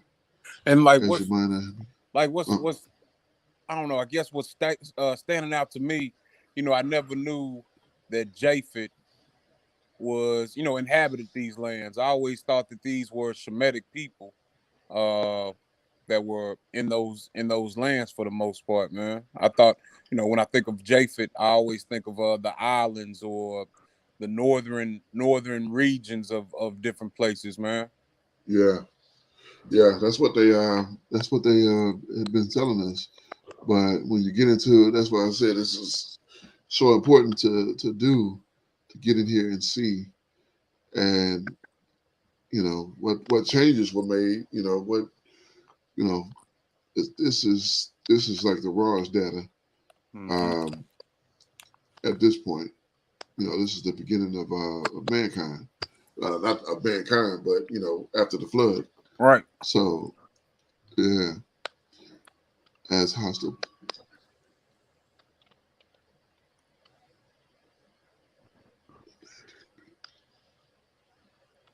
The land of people. Okay, all right, let's move on. I knew this would take a really long time because going through all of these and then finding, just basically trying to track down whatever information you can find. Um, we know about this place, but let's go into it anyway. Land of the evil one. Oh, we found out too, that G word right here, that's actually the name for the evil one. Mm-hmm. That's his actual name.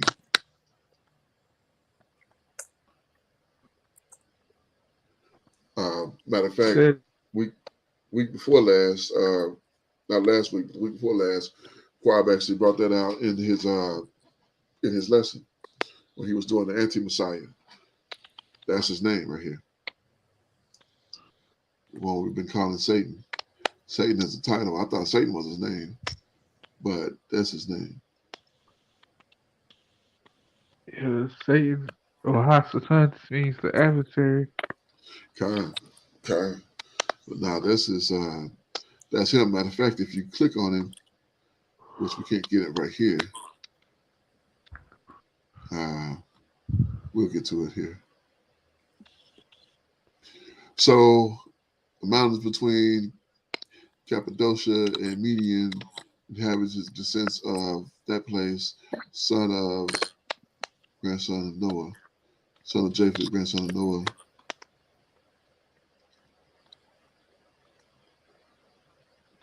Mountains between Cappadocia and Media, northwest. Yeah,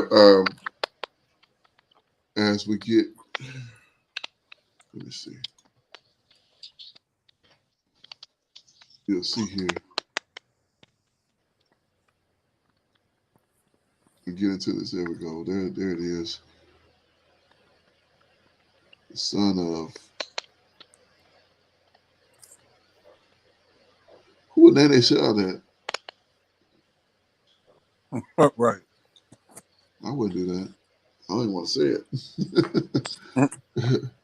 But in Ezekiel here, son of man, set your face against. See, I always thought that this was, the land of that. Of when you get into this word,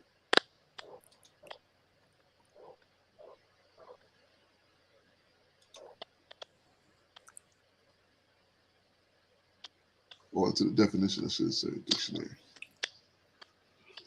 It shows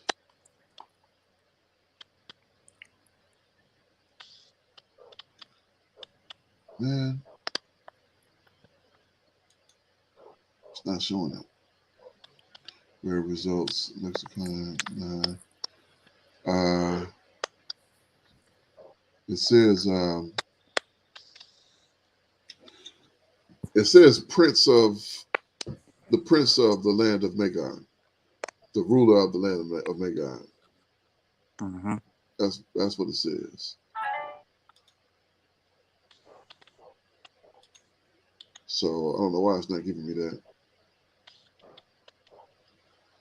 Oh, here it is. Here it is. This way it'll show it. Yeah. Yeah, here it is. The prophetic prince of Roush, Meshach, Tubal, and Magon.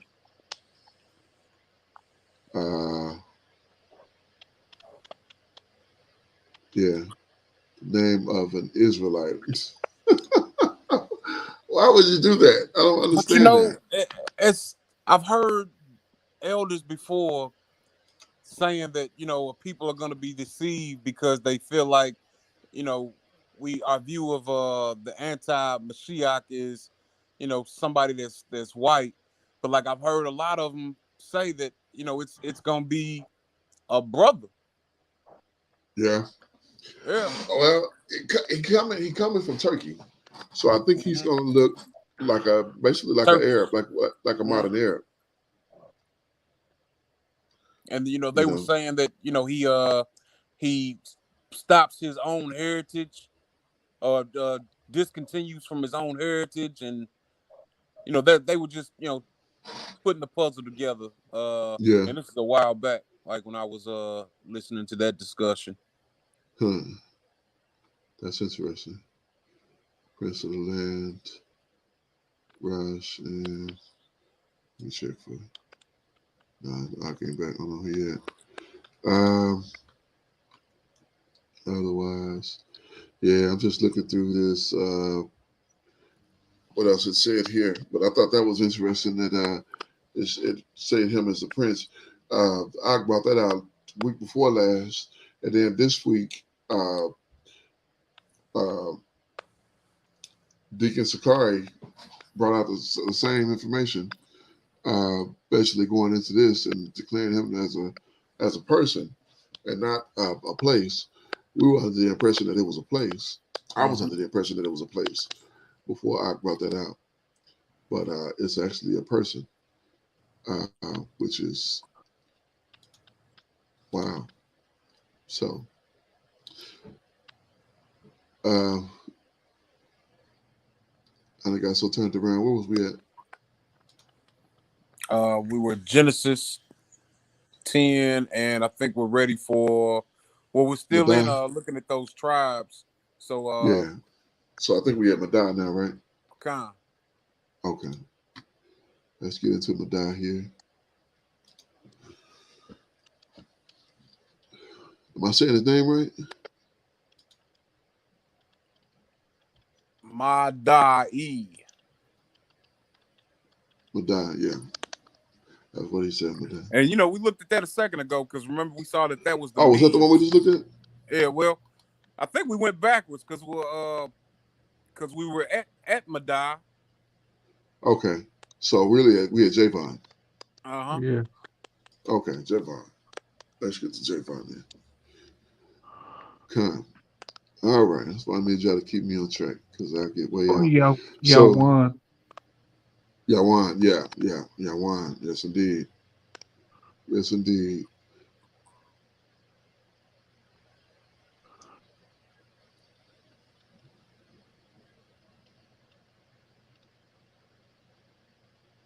She was 11 times. Grisha, Greece. 7 times is Yawan. Ion or Greece. Ionia or Greece. Son of Japheth, grandson of Noah. Greece, Ion, descendants of Javan. So tell me how do we get the Greeks as children of Esau? Not at all.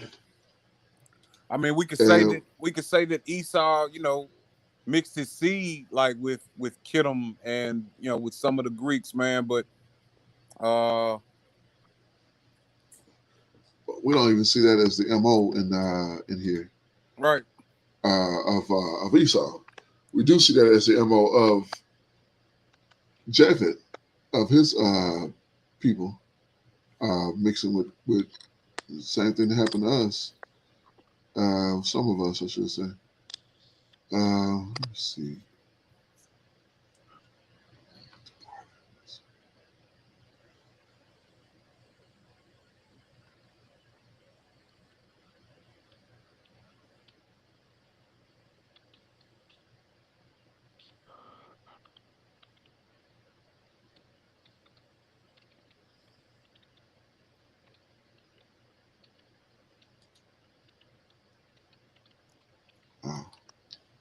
Take respect to that. And I thought, what is that? I thought it gave us some breakdown here.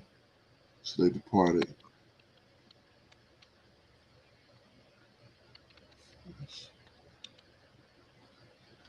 All right, let's go back to Google real quick.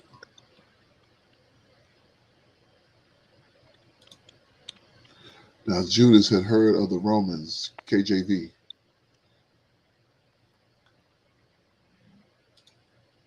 Oh, it's chapter 8. I'm in chapter 7. No wonder I can't find it. All right, let's go to chapter 8. 8 and 18.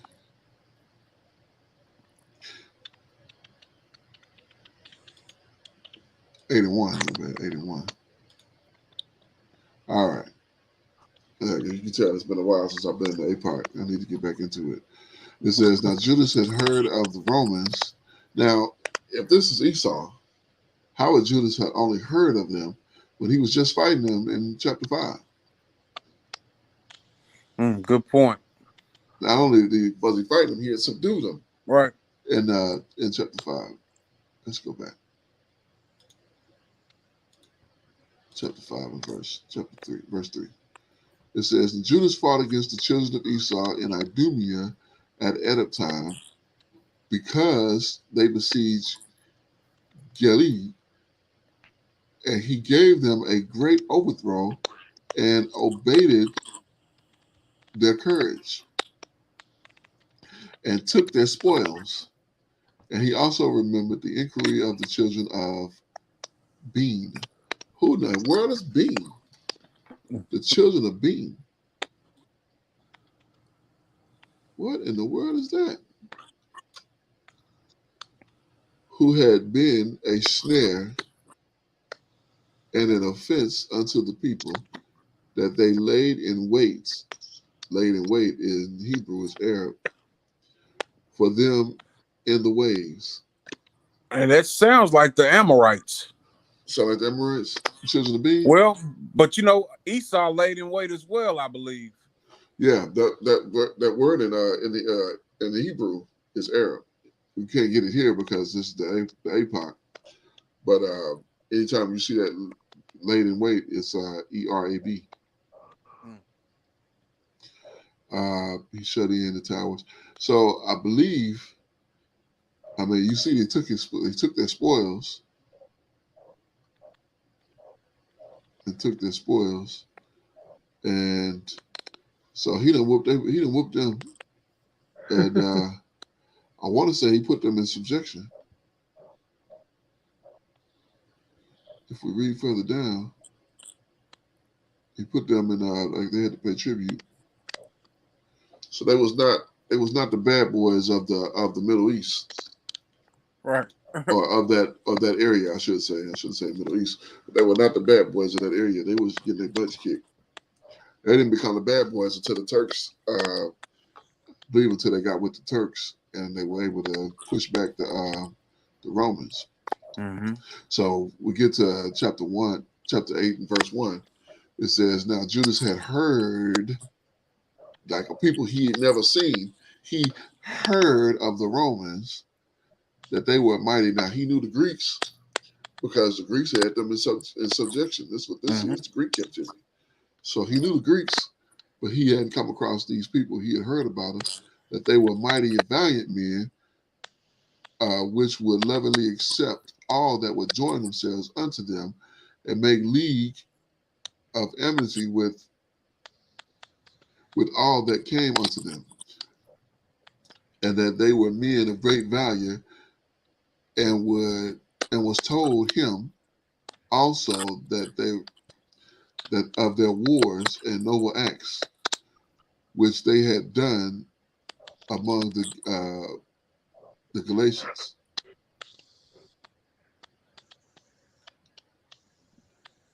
and how they had conquered them and brought them under tribute. Okay, so they had brought the Galatians under tribute. Is that Galatians? Am I looking at that word right? Con. Okay. And, I'm tripping. yeah. Like, it looked different, but maybe it's just the writing, the font. I mean, it says, and what they had done in the country of Spain for the winning of the mines of silver and gold which were there, and that by their policy and patience that they conquered all the place through it was very far from them, and the kings also came against them from the uttermost parts of the earth until they had discomfited them and given them a great overthrow. So the rest did give them tribute every year. Besides this, how they had discomfited in battle Philip and, I don't even like saying these people's names, king of Citims, Citims, almost like sitcom, Citims,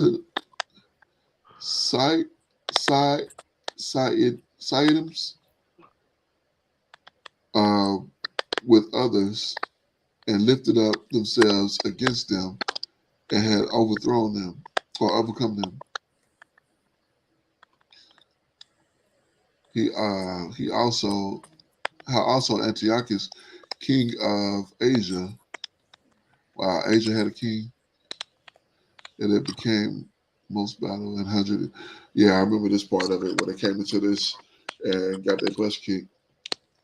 How the country of India and Media and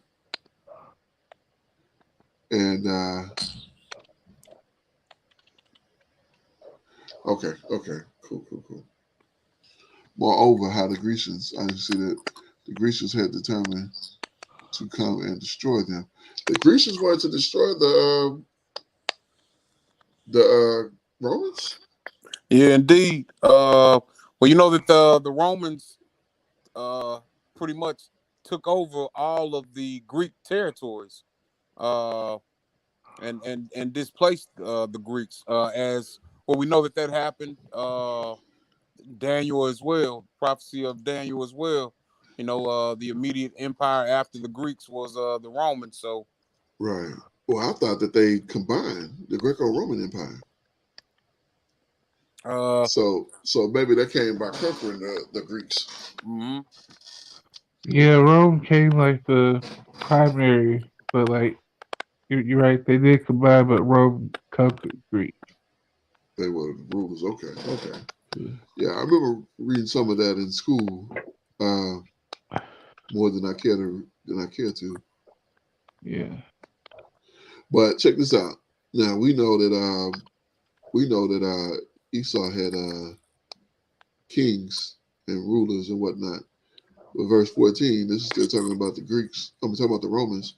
It said, yet for all this, none of them wore a crown, nor clothed in purple, but to be magnified thereby. Moreover, how they had made themselves a senate house, wherein 320 men sat in council daily, consulting a way for the people. And the in the end, they may be well ordered. And they commit. So I guess this, it's funny. I was reading a part of this, and he said, I guess this is supposed to be the, no, I wasn't reading, I'm sorry.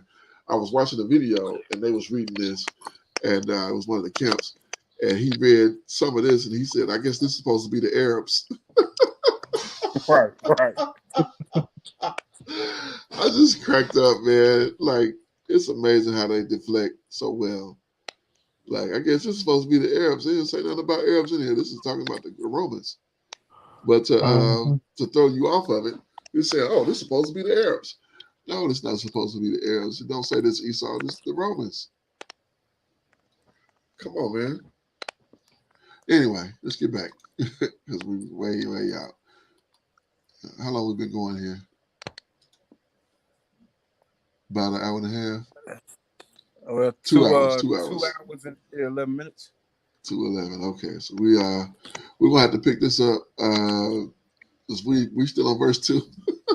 Right. All right. Let's at least get through. I think we can get through without going too far off. I think we can at least get through Japhet.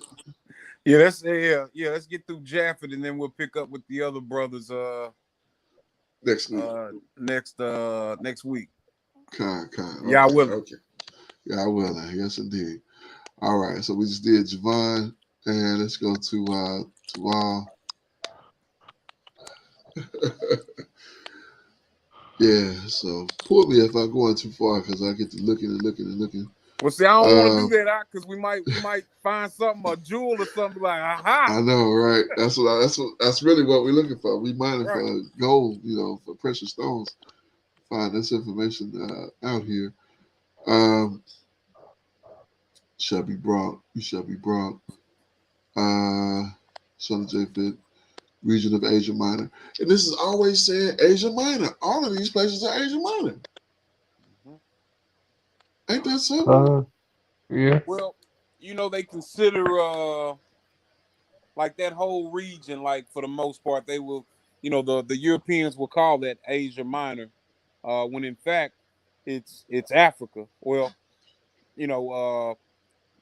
Arabian Peninsula is really Africa. But when they're talking about Iran and Iraq and places like that, you might see the Middle East or you might see Asia Minor.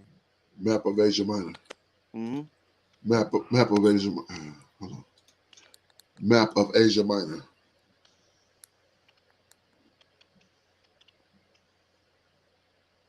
Okay, it looked like just Turkey right there.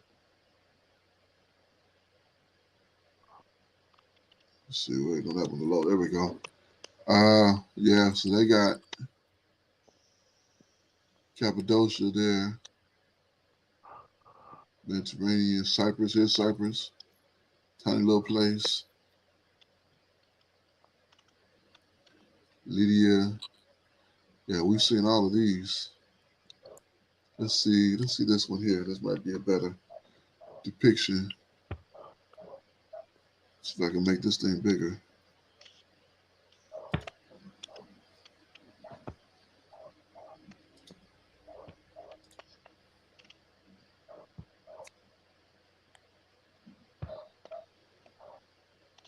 Okay. See if I can make this bigger. There we go. Now we're getting somewhere. Yeah, that's definitely Turkey, ain't it? Yeah, kind. Yeah. Black Sea here, Mediterranean here, Argon here.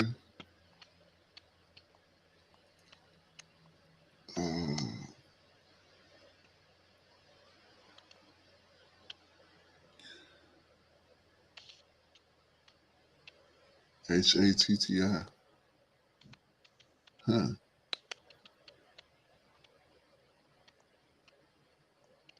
All right. Huh. I was really expecting. You got Haiti up there? Yeah, I was looking at that. Like, That's strange. That's really strange. See here. It's spelled a little bit different. It's missing Yeah, a I. yeah. Got an extra T. Probably came from that though. I'm gonna venture to say. Just looking at some of these names here.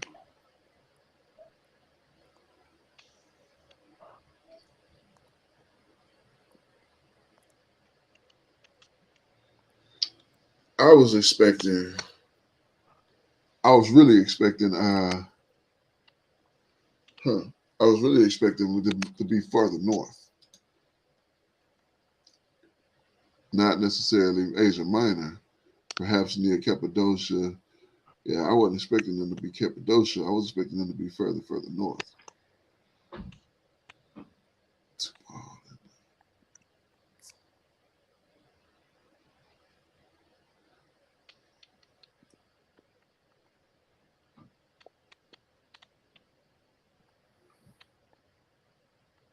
Yeah, now this is interesting here. One thing that I had found before in Ezekiel, it talked about Javan and Tubal and Meshach. They were your merchants.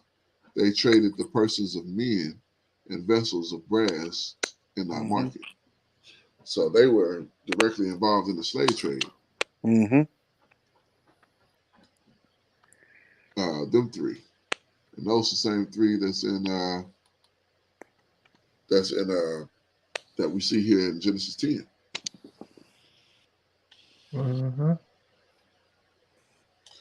Yeah. So all right, we'll move on from that was Tubal. Con. Meshach. Drawouts. Sending of mentioning connection with Tubal and Northern, including people the border. So I guess they became the Turks. I'm guessing. Right. They became the Turks. I thought the Turks. Yeah. You know, the Turks was the name of an empire. Well, Ottoman Turks. Ottoman Turks. Yeah. Yeah. But So like that, you know, empire encompasses like multiple groups of people. Oh, Con. Okay. Con. That's a good observation, Doc, that you bring that out. Yeah. So Turkey would have been their home, I guess, their base, maybe headquarters, maybe, and then that empire would encompass. Let's check that out. So there, this would have been the headquarters. So let's check this out. Let's Google that.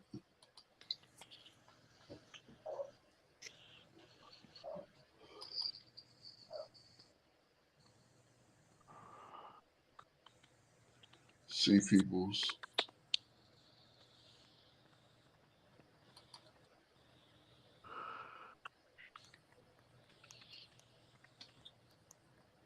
Oh, this is the end of it. Hold on, let me come up here. What was I about to look at? The Turkish Empire. There we go. The Ottoman Turk Empire map. Okay. Let's check this one out here.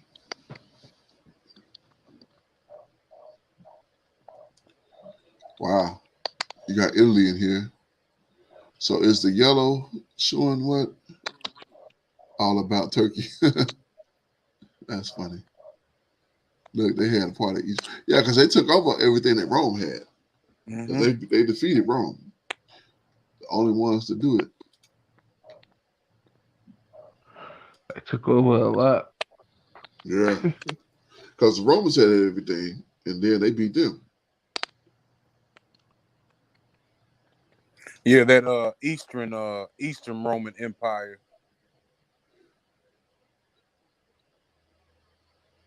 Oh, they took over the East? Yeah, the Eastern Roman, because Rome was split. At one point, the Roman Empire was split into two. It was the Eastern Roman Empire, and then the Western West. Roman Empire with the capital at Rome, and then the other capital was Constantine. How you pronounce that word? Constantinople. Yeah, Khan. Yeah. And that was directly in Turkey, and I think it's called Istanbul now. Yeah. Istanbul. Yeah, Istanbul. Khan. Yeah. I think that's the capital. Yeah, indeed. Istanbul. Look at these people.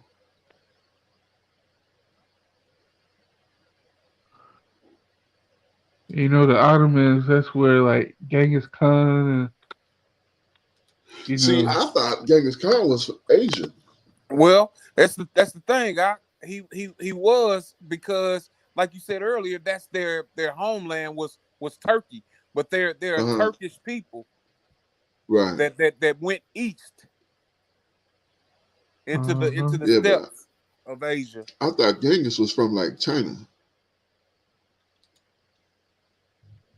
Well, I want to say that at one point the Mongols, which were again a Turkish people, had conquered parts of China. Yeah, they was like you pull up a map of them, they was like they ranged from China to like Russia, like that whole little area right there. Wow. It's like in the northern part. Here's one. You got Arabia here, Iran here, Russia here, Hungary, Australia there, Italy here. This kind of shows their empire from 1807 to 1924. So they ruled for over 100 years.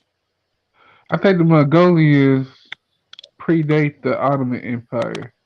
Mm-hmm. Oh, do they? Yeah. Like when the Mongolian Empire was like coming to an end, they kind of went into like the Ottoman Empire. The Ottomans took over, where they took over under that name, you know. Arabia, Egypt.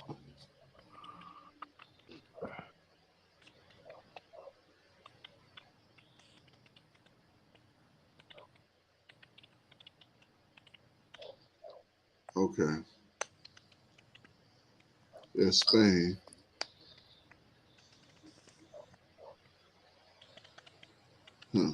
So if this is Egypt, then this has got to be Israel, right?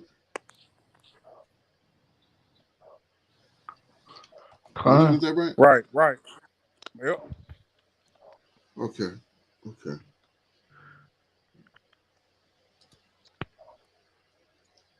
All right. Yeah, here's Australia, Hungary, Russia.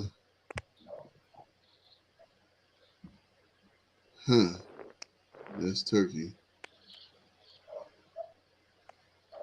This is Greece is here.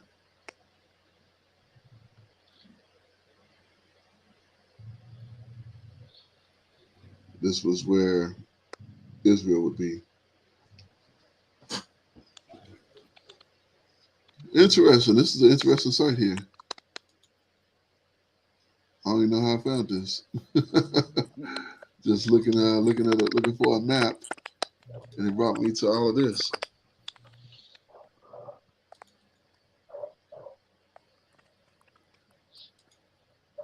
Same seat right there, probably. Wow. People of the land of Magog. All right. Wow. All right, let's go. That was Meshach. That was Meshach. Okay, Tyrus. Let's go Tyrus here. Desire. One thing I remember from the last time we did this is I was quite amazed at some of the names that Javon that his children had, Japheth's children had. All their names were like powerful names. they meant like powerful things. Like Tyrus means desire. And I think I kind of ran over that in these last few here. Yeah, he's only mentioned these 2 times in genealogy. So he doesn't really make no he doesn't noise. really have a like a great role here because he only mentioned in genealogy terms.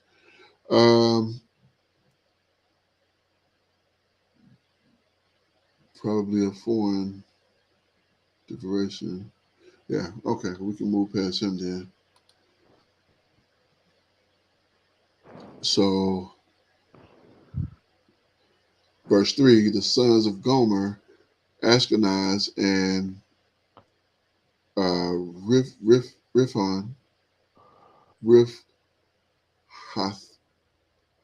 H-A-T-H, Rifhath, and Togarmah. So let's check out Ashkenaz. Ashkenaz. A man sprinkled fire as scattered. Northern people of, perhaps of, I don't know how you say that word, but let's go see what we can see here.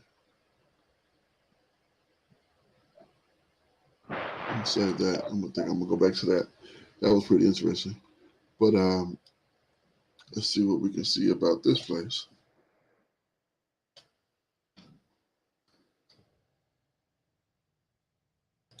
It brings us another map. Oh, okay. It brings us another map. So this is right above. It's the same place. This is all still Turkey. So all Japheth's children went to Turkey?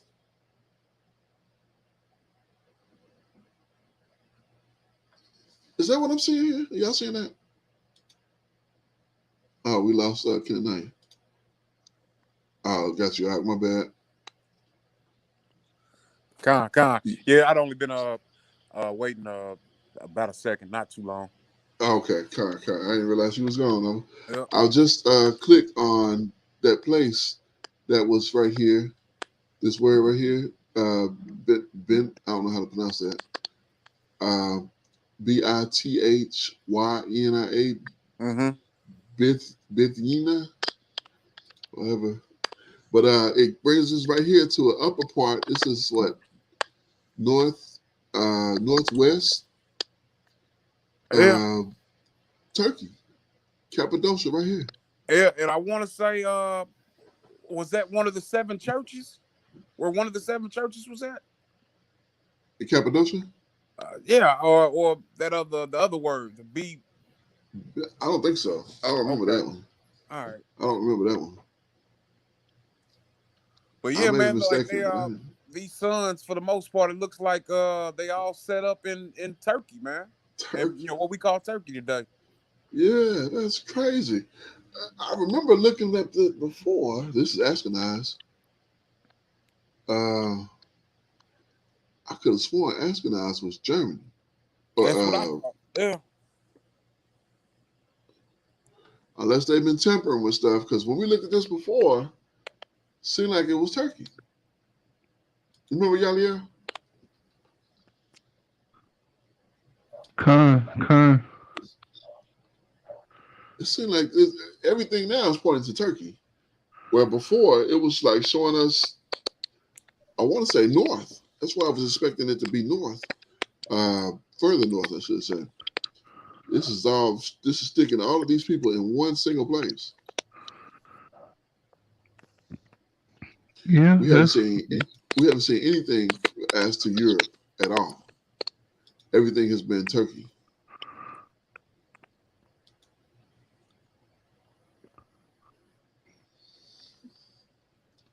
And I guess at some point, these people spread and went, different, to inhabit those islands and these other land masses, but their origins, all appear to be Turkey. Yeah, and I was also under the impression that that's where the ark landed. Uh-huh. Was in I think Western Turkey. Uh-huh. But you know, we looked it up yesterday, and it was showing us Russia. You remember? Right, and it became a part of Turkey, Uh-huh. which became Turkey when when they took over. So when we look at that map, we can see Russia at the very bottom. I think it's right here. Yeah, see Russia here, Uh-huh. and so this is all. Mhm. Here's Turkey, and so all of this little area, well, not little area, it's a big, huge area. Mm-hmm. But when you Mhm. get into, here, let me do this. Let me get another map here.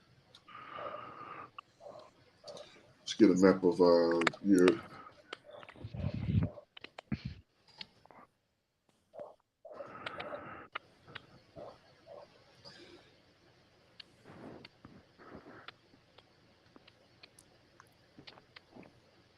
All right,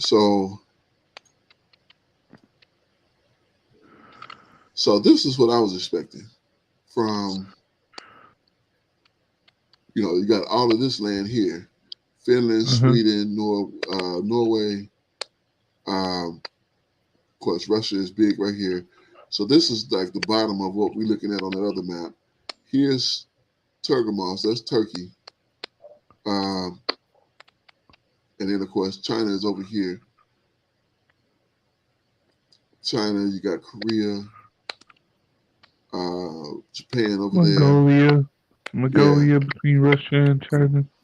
yeah. All of that stuff is way over. Like none of that is anything over here. But you know, look So at those Kazakhstan and Uzbekistan and Turk yeah, Turk. You they know, all in the same. those all appear to be like Turkish in origin. Yeah, that's all Turkey stuff. Yeah, but like all Uh-huh. of these are left out. Like Mm-hmm. we're not getting anything from this place here, from these places. Like we're seeing nothing that's for France, Australia, What Ukraine, What about Poland. Yavon? Yavon wasn't Yavan? Wasn't that was Greek? Wasn't it? Yeah, that was Yeah. Greece. And Yeah, then it that was was another Greece. one that we looked up that was Celt. No, that was a different. That was a different About the people, but Celts, yeah, that was Cimarron or Cimarron. But that's not yeah. really included in what we're reading right now. Well, it said that they went to be part of the Celts, Mm-hmm. uh, which we did see that. So, interesting. Okay, all right. Let me see what else. See what else we can see here. What other information they got? Name of a region, uh, Northern Asia, sprung up from. Didn't we read that earlier? Oh, okay, yeah. Jews understand it to be Germany and called the country by the Hebrew name, which is only attributed to their wonderful ignorance of geography. To their wonderful ignorance of Right. geography. So the Jews was called. He said the Jews was calling it Germany, which is extremely. That's funny. That's funny. So Ashkenaz is only used in Chronicles. Here in the genealogy, in Chronicles, we know that's genealogy. And then in Jeremiah 51, you set up a standard in the land, blew the trumpet among the nations, and prepared the nations among her, and called her against the kingdom of Arats, Mini, and Ashkenaz. Mm-hmm. Appoint a captain against her, cause her horses to come up as a rough caterpillar. That's interesting.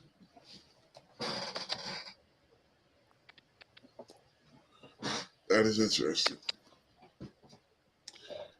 All right. That's Ashkenaz. So let's go. So they saying that there was a Germany. Germany is where? Right over there. Right there. Or go back to your west. Oh, right there. above, Yeah, right? yeah. Yep. Right. Poland is there, and to the right, the UK is there, and below them is France, and then Australia. I don't know why I thought Australia was an island. That's a different Austria. That's Austria. Australia is a continent in the Pacific South. South Okay, Pacific. I'm tripping. I'm tripping. I'm tripping. That is Austria. Okay, I'm tripping. Because I thought Austria was an island, but Australia was an island. But I'm looking at that. I'm like, Australia. That's not Australia. Austria. Okay, I got you. I got you. I don't know anything about Austria. Literally. You know, at one point I want to say the Turks had taken over Austria as well. Like with some of it remaining independent, but you know, those are Japhetic people as well. Wow. Okay. Okay. Yeah. I remember hearing that name before, but I don't recall like any knowledge of them at all. So It's actually what started World War One. The Turks had killed a duke of Austria. Yeah, something like that. that's interesting. I really want to, let me see. Let's see if that shows us anything in addition. Official Republic of Austria, landlocked country, southern part of Central Europe, located in Eastern Alps, and federal state, which is okay. Yeah, it really doesn't tell us anything. But yeah, okay, let's move on.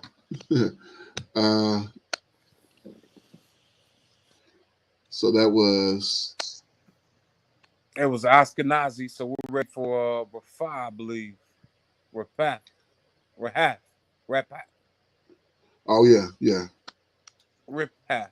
Rip that, yeah. Rip that. Let's see. Means spoken, second son of Gomer, and yeah, looks like it's only in two spots.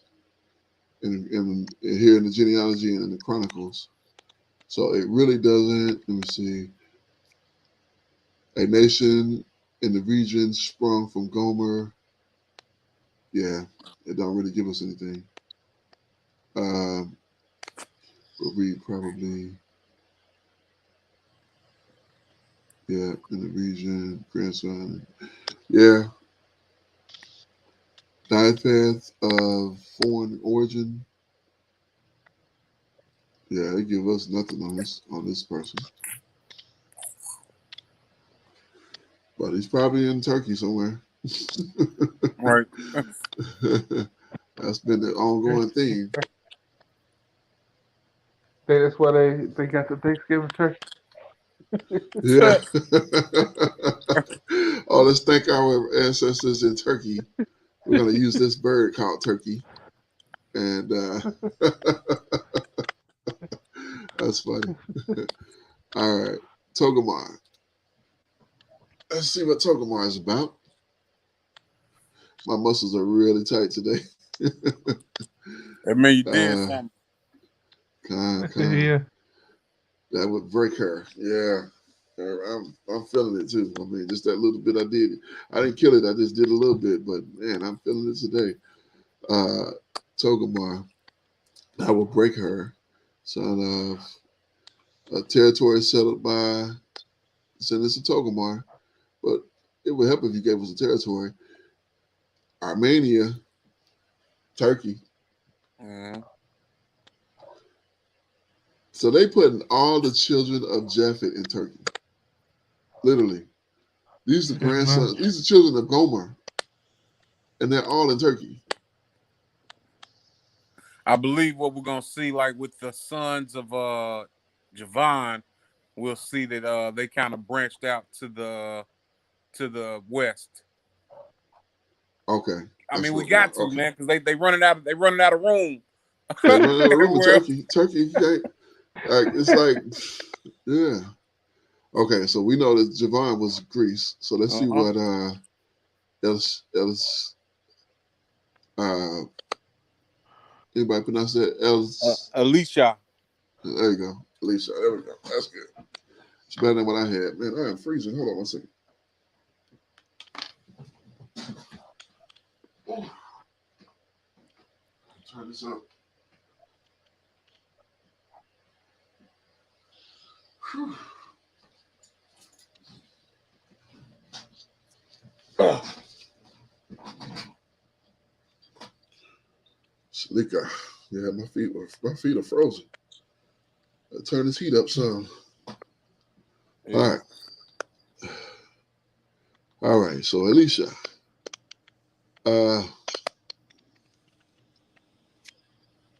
You see this? Mm-hmm.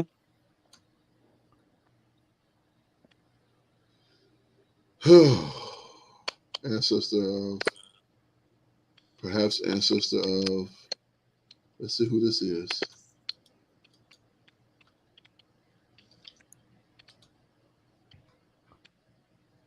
Let's go to all. If this is Turkey, I'm gonna flip. I'm gonna turn the flip, I promise.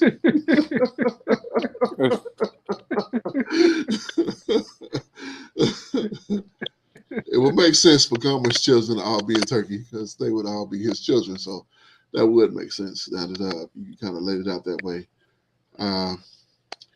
What I need, let's see what the map is. What the map says.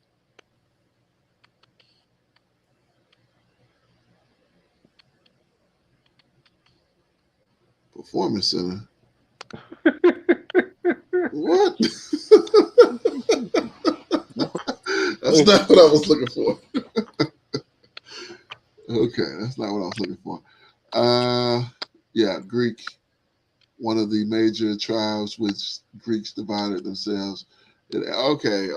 Now we're starting to make sense.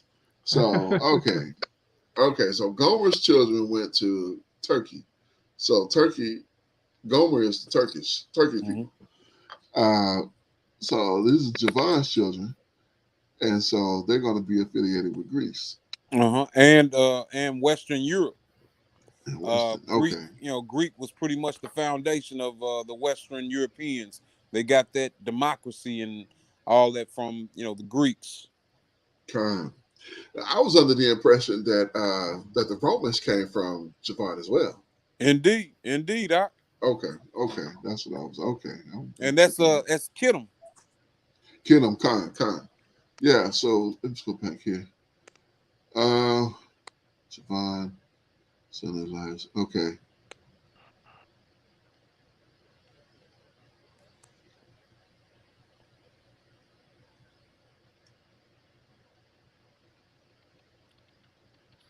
All right.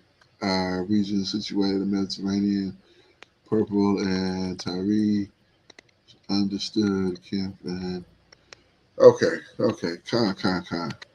Yeah, so he's just mentioned in these chronicles, and then one time in Ezekiel says fine linen with bordered work from Egypt was that which you spread it forth by the sail, blue and purple from the Isles of Elias, whatever it is, and which was that which covered you. So, yeah, that's his only reference. 2 times in genealogy, and then one reference as to selling something, blue and purple. So somebody was covered. Whoever the topic of Ezekiel 27 is, let's go to that. Let's see who that is. Let's go to Gateway here. Ezekiel 27.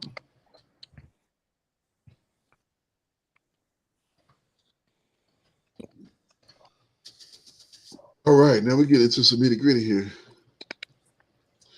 All right, it says, and the word of Yahuwah came unto me, saying, now, you son of man, take up lamentations against Tyrus. So Tyrus is this the same Tyrus that we were just reading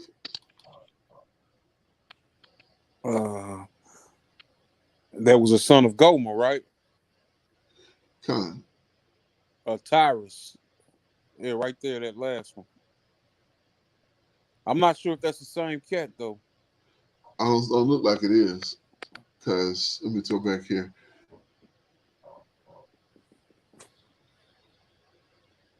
It doesn't look like it is, no, because it's not mentioned there.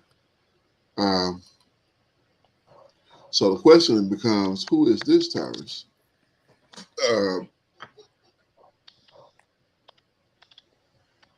Tyrus. Who is this Tyrus? I All right, want to so let's say get that. that's the Assyrians, right? Or yeah, not Assyria, but Syria, Damascus, and that area is who that Ezekiel is referencing, I believe. Okay. Okay, let's get that. Let's get that. Lamentation over Tyrese. Let's see. Let's get Strong's here. And let's see what this is talking about here. Tosor. Tsor.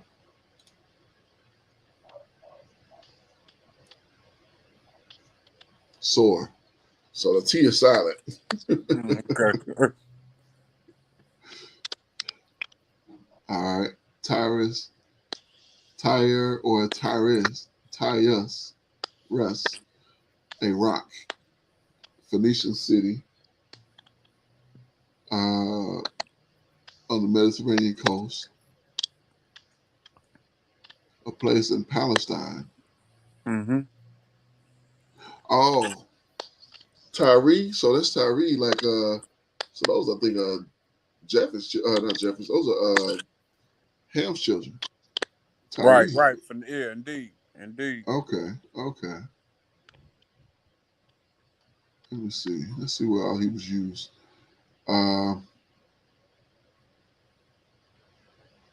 Joshua. Then the turn to the city strong. Tyree. Coast turn to Hosea. Samuel. Kings. Okay. Yeah, that makes more sense then. Okay. Okay, cool.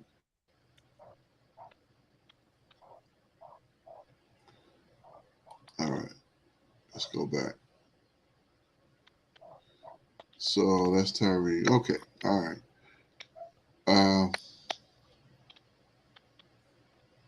Javon, Elisha, and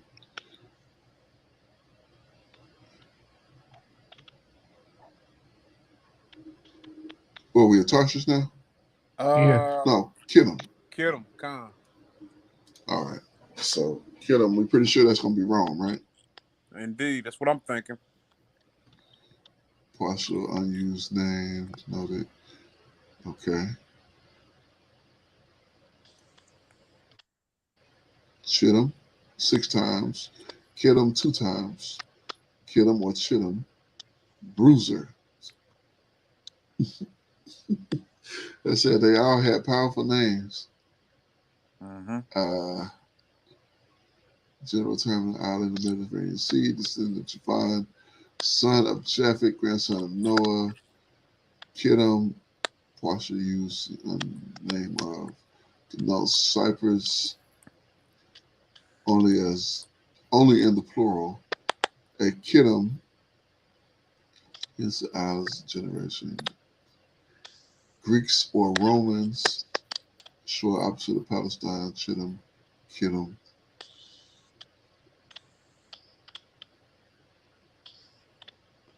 Let's see where else they talk. Oh, they talked about in a bunch of places. So here, Genesis 10, Numbers, the coast of Chittim, and shall affect Ashur, and shall affect Eber, and he also shall perish forever. What? Let me read that again. The ship shall come from the coast of Chittim, and shall affect Ashur, and shall affect Eber, and he also shall perish forever. So Chittim gonna perish forever?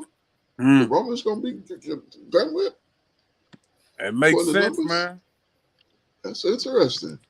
It's very interesting. All right. And the sons of Javan, okay, and Chittim, yeah, so that's in Chronicles. Isaiah, the border of Tyre, that's that one man, that's prominent. Tyre is prominent here. How ye ships of Tarshish, for it is laid waste, so that there is no house, no entering in from the land of Chittim. It is revealed to them. That's Isaiah 23. Verse 12, they mentioned again, and he said, You shall no more rejoice, O thou oppressed virgin daughter of Zidon. Arise, pass over Chittim, where also you shall have no rest. For passing over the isles of Chittim and the sea into Kedar, and consider diligently and see if there be such a thing. Ezekiel, one of the oak banners. Okay. I'm just shifts of Chittim shall come against him. That's Daniel. Okay, I remember seeing this before. It says the ships of Chittim shall come against him. Therefore, he shall be grieved and return and have indignation against the set apart covenant.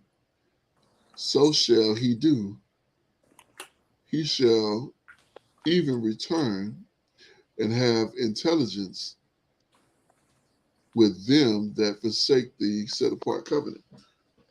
That's interesting. And so I'm about to get into this Daniel 11 here. Daniel 11. Seems like Daniel should be from the tribe of Dan, but he was Judah.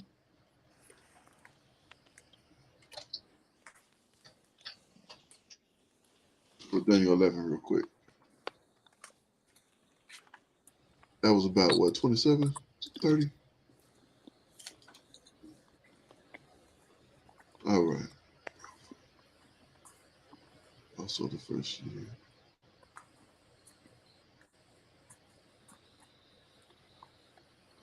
Here's 30. Both the kings of the heart and mystery. Let me come up some and see if I can find the context.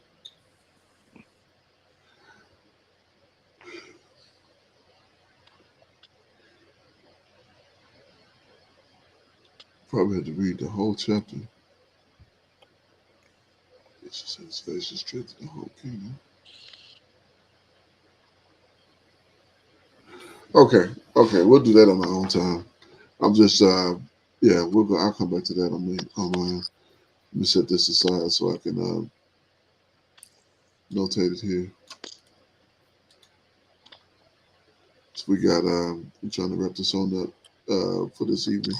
So after 4 o'clock already. Yeah. I'm gonna get a word out. Yeah, I know. Yeah, you about ready to call it, ain't you? Sound like your eyes low over there. Yeah. All right. So we close here. I'm gonna get back to I'll go back to that on my own here. And that was Kiddo. Let's see who this Denamin.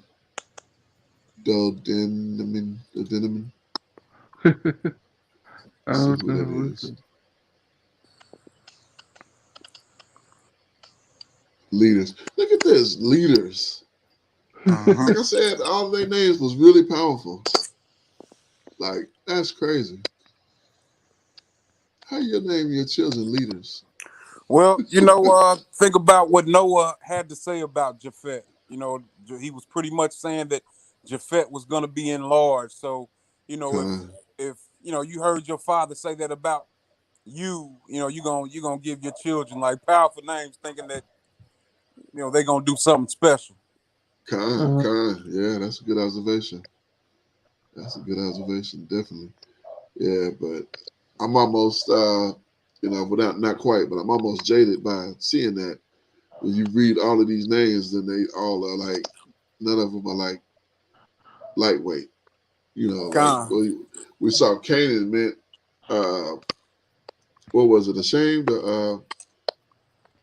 humiliated. Humiliation, right?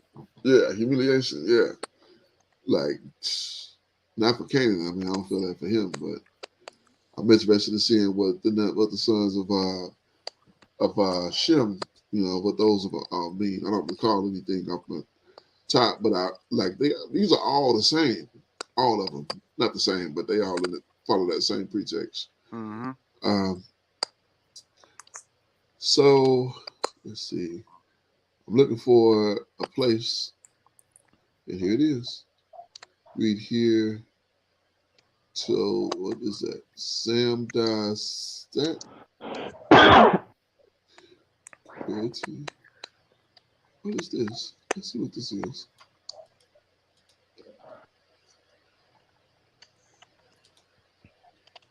Sam Dasset.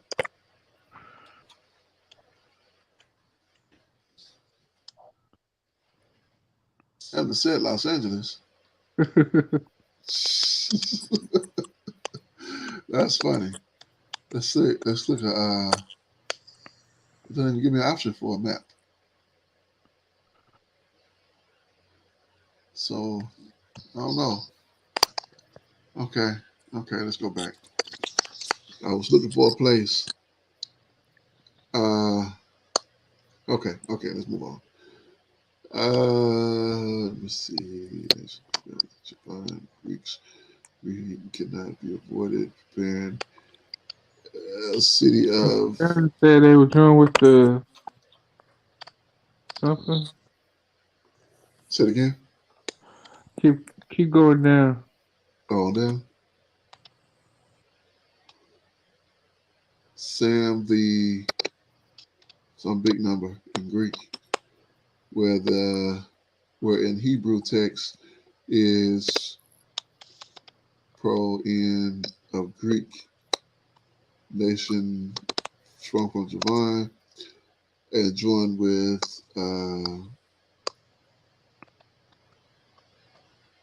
whatever. I have no doubt that the Rhodians. Okay. Uh-huh. So it's the people of Troy or Trojans. Okay, okay, yeah, okay. Trojans, yeah. There we go. Okay, so it's starting to make more sense now. Okay, so that's good. That's good. I was thinking that all of these people were they were trying to say all of these people were Turkey, but no. Okay, so these are okay. It's really starting to make sense now. I don't remember us getting this last time, but that's been some years ago. So it's been, I'm sure, at the back of my mind. What Spartans at? This is Yeah, Spartans. Spartans. Yeah, yeah. That's it. That was the last one. The Daniel. While these were the isles of the Gentiles divided in their lands, everyone after his tongue, and their families, and their nations. So, all right, we'll stop it here, and we'll pick up at verse 6 next week with Ham and Cush, Mizraim, and Put, and Canaan.